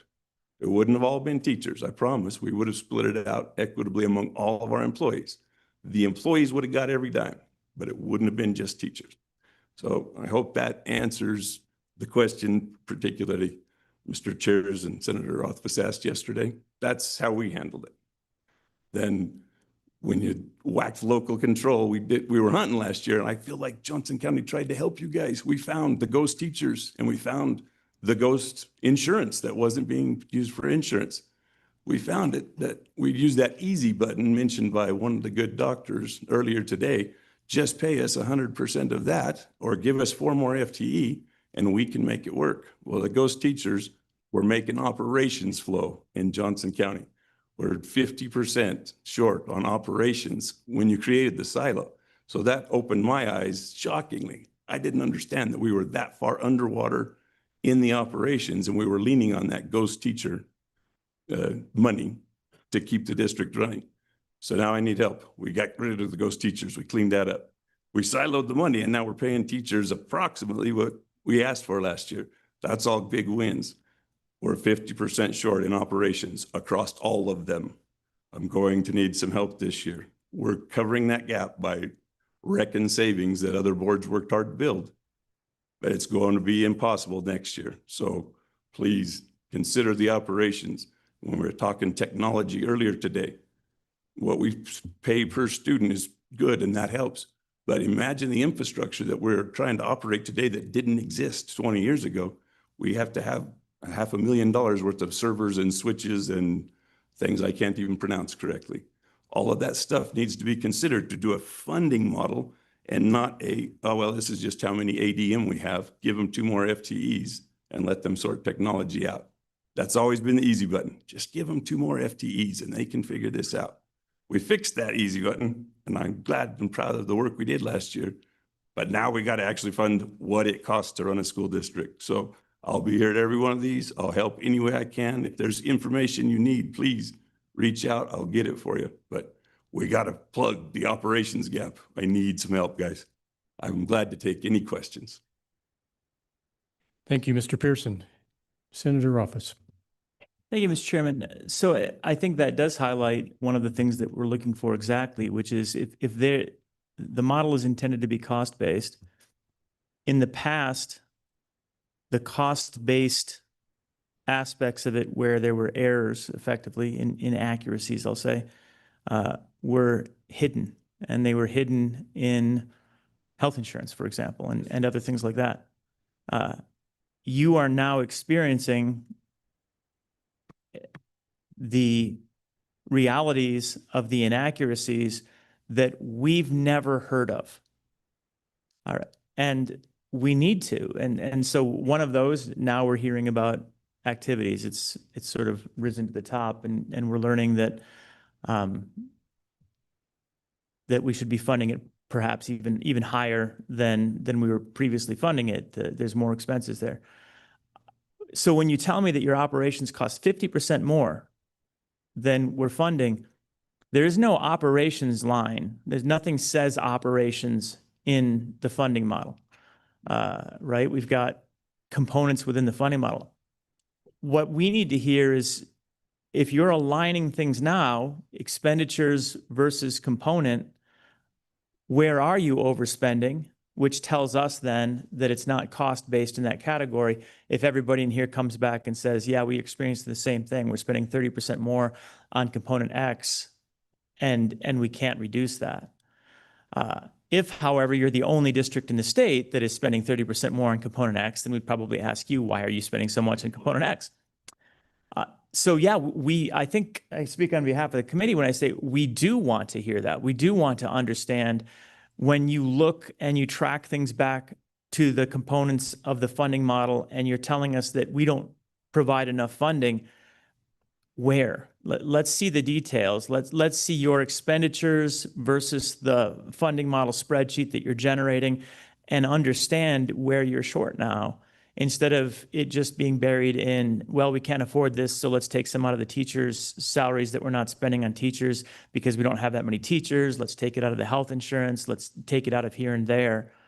Some districts, when you actually look at the activities funding, honestly, you look at the history, we're hearing from those districts that tend to traditionally have overspent their activities budget. But when you look at the history of it, there are districts that dramatically underspent their activities budget, spending 65% of their activities budget and then spending the 35% perhaps on these other things that you're discussing.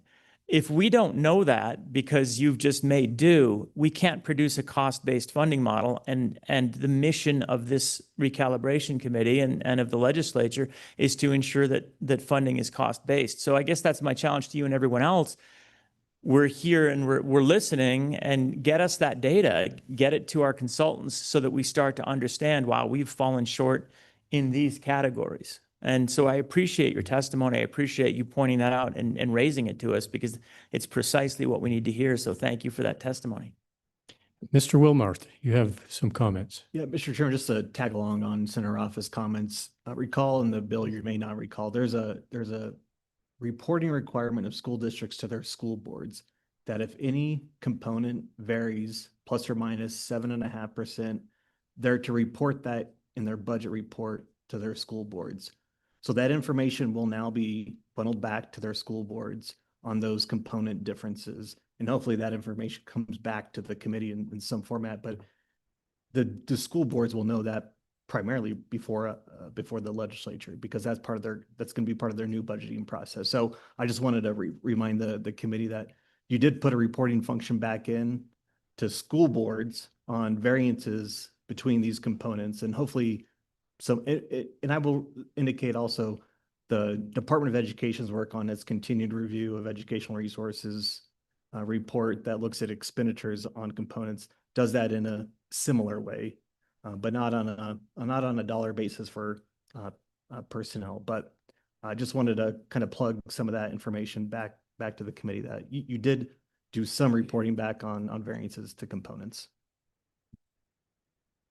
And I think that's really valuable because, you know, when I worked with my school district, and my school district has, you know, excellent business operations. We've got great people, but when I've worked with them on things and looked at their budget, the way they do their budget is in no way aligned with the components of the funding model. And there is no crosswalk that I can see. So I'm looking at a budget that I've obviously been doing this for quite a lot of years, but their budget doesn't mean anything to me because it doesn't line up with the components that we fund through. So I look at it and I don't know where we're short funding or long funding the budget of my district because it doesn't seem to align. This new reporting requirement basically says align it with these components of the funding model and show us where there's inaccuracies. And I think we've lacked that, honestly, even though the crew report generates it and ends up generating it for us. So we can dig it back up. But as you're looking at it through the school board, for you to be looking at it in that context and then communicating to us, we don't have nearly enough money on energy, for example, which, you know, we're hearing a little bit of that, but that might be significant. It might not be significant as a component. And if we don't hear on a component level, we don't know what we're doing wrong. So, you know, again, thank you for bringing that to our attention and look forward to hearing more. Yes. Mr. Pearson. Just an example that popped straight to my mind was the utilities. The same year we got the 8.5% raise to the teacher base, utilities got dunked 11%, and then they charged us 10% more from our providers for electricity. So here's a simple one, utility fees. Just let us reimburse. We'll upfront it. We'll tell you what we paid exactly. I don't want you to pad me and cover extras. I'm not looking for a new ghost teacher, but we're paying more than we're getting funded for on utilities. Same thing's true in technology. Let's find some real numbers and help me help you. If I was smart enough to crack this funding model, I'd be one of the people sitting behind me, not a volunteer school board member. So I don't have the funding model down enough to break that code, but I'll try to get information to those of you who do. Thank you, Mr. Pearson. And utilities is something that going forward, we will adjust every year. That's part of the external cost adjustment that will be done every year going forward. So, all right. Thank you for your testimony. Mr. Chairman, ladies and gentlemen, Justin Parentoni, Superintendent Laramie 2, just to address something that Mr. Rothfuss brought up. These are things that we tried to share, or we made it known during the PJPs a year ago, but if this is the opportunity to bring awareness to where they're not going to line up, I'll put some things on the table for you. First one's going to be the different type of insurances that we carry as a district, whether it's property and casualty, including their deductibles and cybersecurity. You're just not going to see a line item there. As far as I can tell, I don't see a line item for business managers in our new funding model, and that's that's something we need to make sure that we have there. We have directors and those things, but those were reduced. So just want that to be there. We are required to do financial audits every year. That's something that we have to find the money for. That's not something that's funded. And so there's a lot of operational pieces that we could break down into very granular pieces that you could easily find through our warrants, and we could provide to you those pieces. But there are items that grow every year that are not funded and that we could provide information for. But when we talk about, as the good gentleman talked about, the operation side and that 50%, whether it's utilities or those things, they creep up on us. And so we appreciate the opportunity to be able to share those out if there's and hopefully the ears are listening. Thank you. Stand for questions. Any questions for Mr. Parentoni? Thank you for your testimony. Any other testimony? Ashley, anyone online? Mr. Chairman, we do have some people online if you're ready for them. All right, let's bring them into the room. Transport them, please. Perfect. All right. We can go ahead and start with Brian Farmer, and then we'll move on to Lindsay Adam. All right, Mr. Farmer. Thank you, Mr. Chairman. Brian Farmer with Wyoming School Boards Association. Just wanted to make one very brief comment as it pertains to activities, and thank you for the discussion on that. When it comes to addressing activities, I know you've been talking about the possibility of the greater of as solving perhaps an issue. But Mr. Chairman, there really are two issues. One is sort of where the legislature had funded before, and the greater of is going to get us at a place where we're going to get close to where the legislature had funded before in an equitable manner. However, the other issue is how much are districts spending on activities. And from Mr. Wilmarth's charts, you see that districts are spending more on activities than what they're funded at. So even with 5.9 million more than the current funding model, I think you're still going to find a gap between the amount that districts are spending and what the funding model generates. So the greater of solves a portion of the problem, but it does not solve the full problem. That's the only comment I wanted to share with you today, and thank you for the opportunity to do so.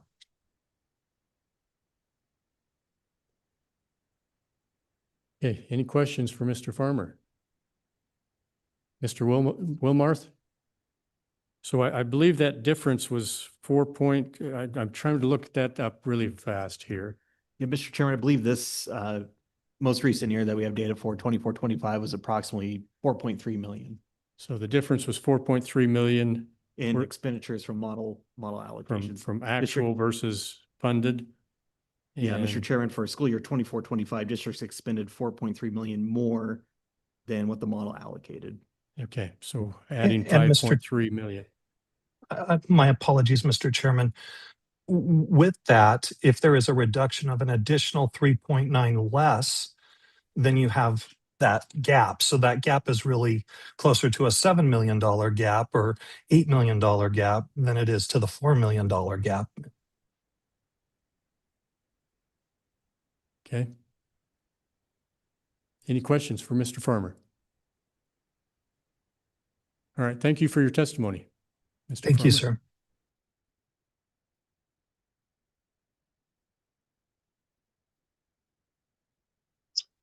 sir. Is it my turn?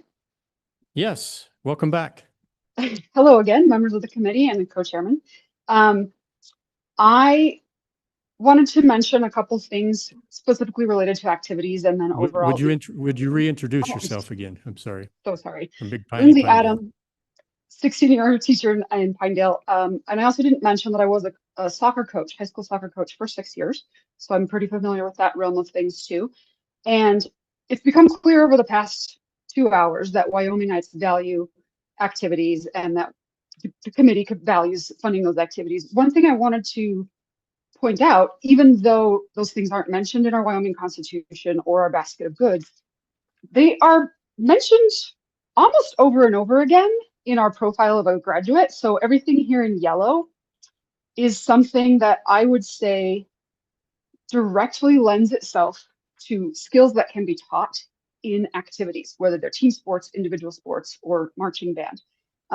So if we're looking for, I don't know if it counts as evidence-based as Senator Beitman was looking for, but evidence that that's what Wyoming values and we're willing to fund it, it's right there in that profile of a graduate. Now, that does raise some questions of equitable access because not everybody participates in an activity. As a teacher, I can, things, for example, like dedicated to personal growth, set goals, develop a plan and work towards it. I can try to involve those things in my classroom, and I can manufacture things in different ways by grading certain ways or not grading certain ways, but nothing will be as authentic as some of those skills you can learn in activities. And we've spelled them out already as a state and saying that we highly value them. So I think that's a great jumping off point for justifying why this money is important. As far as equitable access, yes, not everyone participates in a sport, but everybody does have the opportunity. Another thing I should mention is that I am a foster mom. I've had 21 teenagers in the past 8 years. And that is a particular population that doesn't just need access to activities, they need access to a wide variety of activities.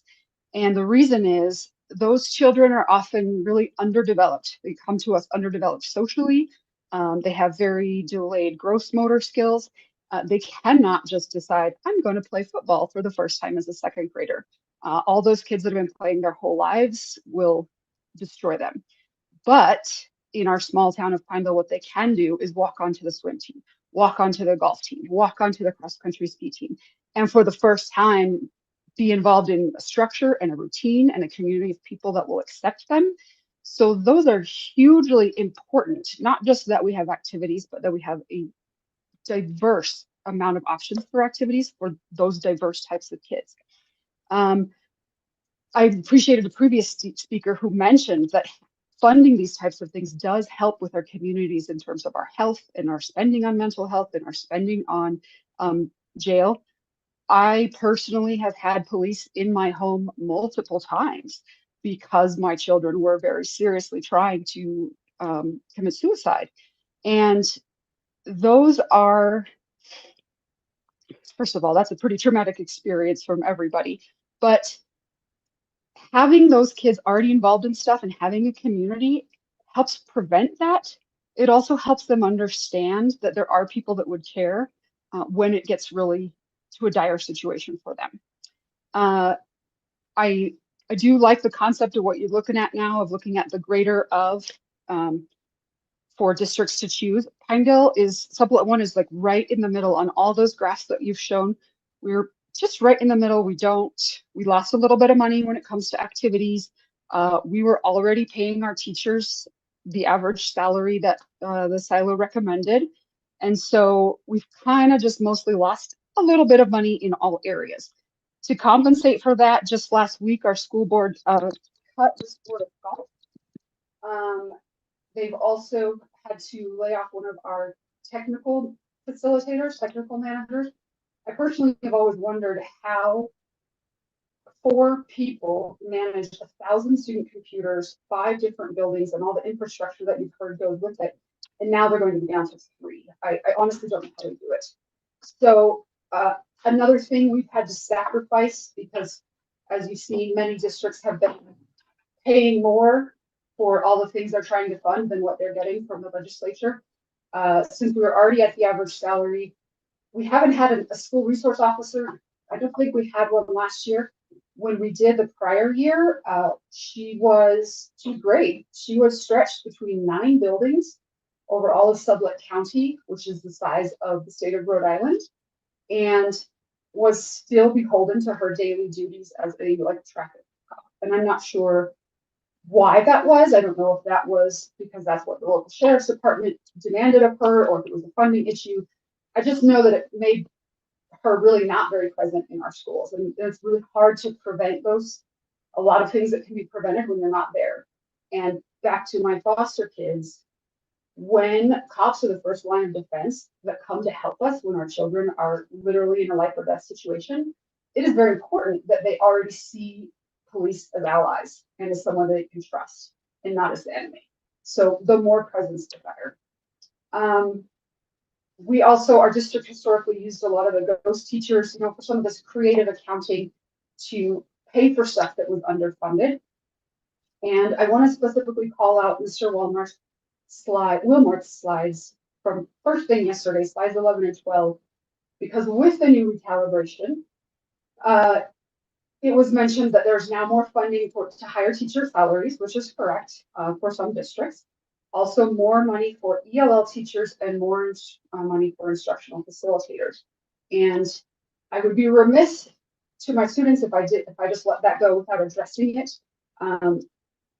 One of our district's creative accounting things, and I'm not part of these conversations, but I'm guessing, in order to fund all the things we do fund, is that we haven't had an instructional facilitator in any building for, I think, 4 or 5 years. So that we already didn't have, and we continue to not have, even with the recalibration. Something that we have put a lot of value on is having ELL teachers or teachers for English as a second language. And on paper, it looks like that's got even better, but in practice, it really hasn't changed much. So to give you some history, prior to the most recent recalibration, the only districts that got any kind of state funding for helping English learning students were those who had more than 10% of their population as ELLs. That, if I remember correctly, and you can fact check me, only resulted in 3 out of 48 districts getting any funding at all, Title III funding. And those that did get it, it was only $30,000. So not enough to hire a full-time position. With the recalibration, the new recommendation from Picus, Oden Associates is 1 ELL teacher per 100 students. So I checked the numbers today based on enrollment last year from the WDE's website. That means that we have 48 school districts in Wyoming. 8 have no English learners. So 40 more districts. Out of those 40, if the only ones that get funding are those that have over 100, that's 7 school districts out of 33 that are getting any kind of funding to help with their English learning students. To put another way, there are 2,700 something English learning students in the state of Wyoming, plus another 846 who are on monitor status. So those are kids who achieved proficiency on the English test, but they have to be monitored 4 years because it is very possible that their age grows and their language skills cannot. And so they often still continue to need quite a few scaffolds and they need someone checking on them. So in total, even with the new funding model, we have 2,000 kids in Wyoming schools there's some kind of funding for them to have an ELL teacher, but that still leaves around 1,400 kids that there's no ELL teacher funding at all. And these are not just our ELL kids, these are our fall through the crack kids. These are our equity kids. When schools are held to their accountability of like, are you getting better each year on your YTOP scores? It's not just who got proficient, but it's also who grew. That's your equity score. And it's often these same kids, whether they're still ELLs or whether they're former ELLs or they're on monitor status. Now, I partly blame myself that we've gotten into this situation because I follow the recalibration meetings very closely. And I was listening in on the previous meeting where Picus, Oden Associates recommended a 1 to 100 ratio for ELL teachers. And I didn't say anything because I thought, well, we haven't passed a recalibration in years anyway. And so I was pretty frustrated with myself that I didn't speak up when it all did go through, because in 2020, the same company had recommended something completely different. Picus, Oden Associates, they recommended 1 EL teacher for 35 students at the elementary level and 1 per 25 at the secondary level. This is a much more realistic model for helping these kids because they don't just need to learn English. We have to. I mean, I'm constantly teaching kids every subject. I wish I could just teach them English. I can teach you geometry and algebra too, and I can do it in Spanish if you need. So my district has actually been following that model after a lot of advocating for me. We traditionally, out of 1,000 students, have between 30 and 70 English learning kids. And we, for the last 3 or 4 years, have had 2 full-time teachers to help those children, 1 elementary and 1 secondary. And it has made it so much better. Prior to that, it was literally impossible. I was doing 13 grade levels every day. I was going crazy. The kids weren't learning. Then you get into questions of, well, should I be helping the kids or should I help the teachers help the kids? But the fact of the matter is I was hired as a teacher. Miss Adams, we're getting close to our end here, and we're trying to get everybody some time. So could you wrap it up here Yes. quickly? My apologies. So another effect of the recalibration is next year we've gone down to from 2 full-time EL teachers to just 1.5. And according to the funding model, we should have 0, even though we have 50 kids roughly learning English still. And I'm very thankful that my district found a way to keep me on as a half-time ELL, half-time Spanish teacher, but there is in the back of my mind, you know, that keeping my job was at the expense of the golf program. It was at the expense of one of our technical managers.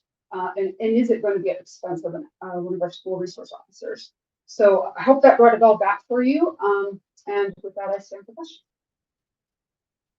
All right, seeing no questions, thank you very much for your testimony. Ashley, anyone else online? Mr. Chairman, that was it. Okay. Seeing no further rush to get to the table? Mr. Chairman, Yes. could I quickly just ask Dr. Pikus a question? Yes. Miss Dr. Pikus, would you mind coming? Dr. Pikus? Mr. Chairman. Yes. Dr. Pikus, so I think from what I just understood from the previous testimony that there was a change in recommendation over time from different recalibrations for what the number for ELL teachers should be. Is that correct?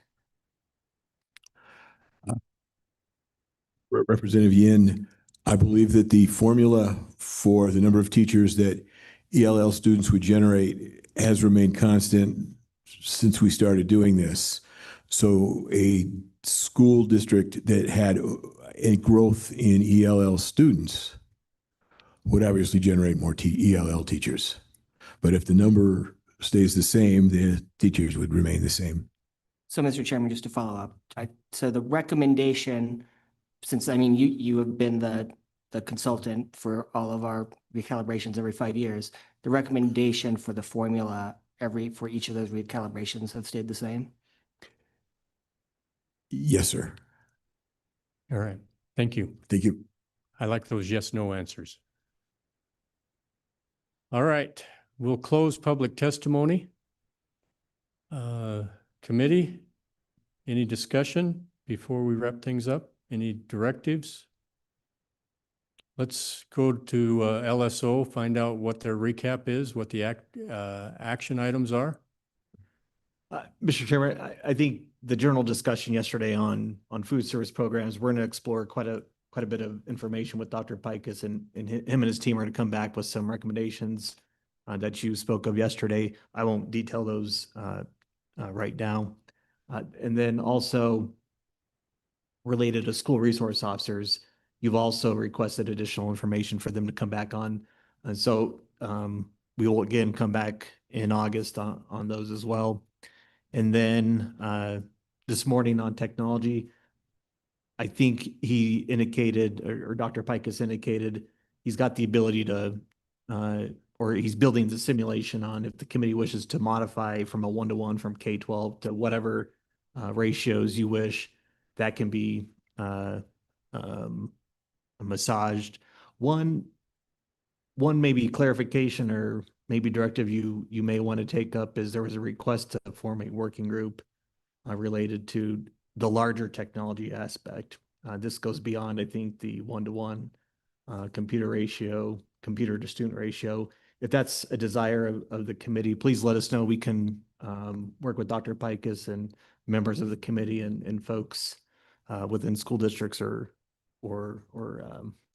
other interested parties and work on that. But that's just something hanging out there that I'm not sure we have any clear direction on that. And then on the student activity funding, we'll come back with more precise figures on that recommendation. And then we can work with the chairman on whether that's made effective immediately or for fiscal year 28. I presume the conversation is to make that effective immediately, but we'll go from there. The next meeting, I believe, is August 23rd and 24th or 24th, 25th. It'll be in Casper. I'm pretty, or is it in Cheyenne? Cheyenne. Mr. Chairman, your next meeting is in Cheyenne, August 25th and 26th. Thank you, Ashley. And then we have our last meeting in October. That's our schedule so far.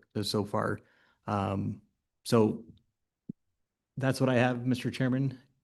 Thank you, Mr. Wilmarth. Just for the public's information here, we have 3 meetings for our interim that we have funded, and we're working with these topics.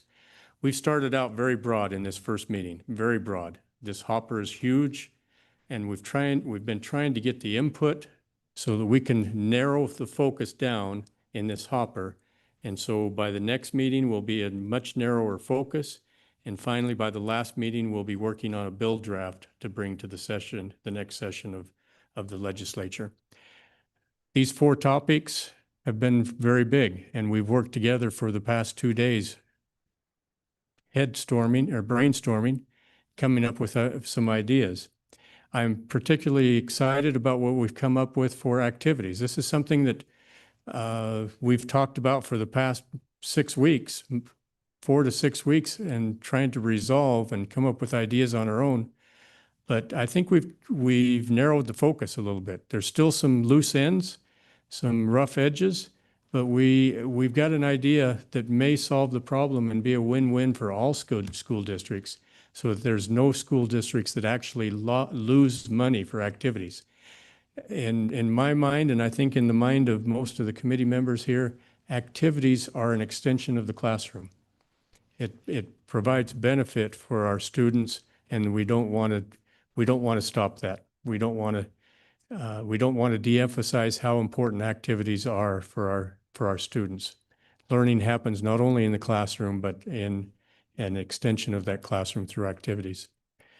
So with that, we are greatly impressed and appreciative of all those that have traveled and taken time off from their day to be with us. We have a lot more work to do. We look forward to that. Our next meeting is in about 6 weeks, and hopefully we can narrow down this focus a little bit, have more information that we can discuss. We'll have some of this information out to you at least 2 weeks prior to the next meeting in August, so you can stew or simmer on that information and come back to our August meeting with your comments and ideas. So yes, Representative Yin. Mr. Chairman, we heard some ideas around policies around personal devices and technology and screen time. Is the intention, because those aren't really school finance related, to just make sure that our education committee tackles those? Yes, and I think our education committee is already working on that, are they not? So we have the chairwoman and the chairman from our education committee, the joint committee, and I know that that's an interim topic you're delving into. So, but the testimony has been beneficial, has it not? Yes. So appreciate that. Mr. Co-Chair, any parting words? Thank you, Mr. Co-Chair. I simply want to thank everyone who's come and testified. We have listened. We will continue to listen. Public comment is incredibly important to this committee. And I hope you have seen that the members of this committee truly want to bring education funding forward in Wyoming. We care about our children. Some of us have our children in that K through 12 area. So I want to thank those who came forward and gave testimony. Thank you, Mr. Co-Chair. With that, we will adjourn, and safe travels to everyone.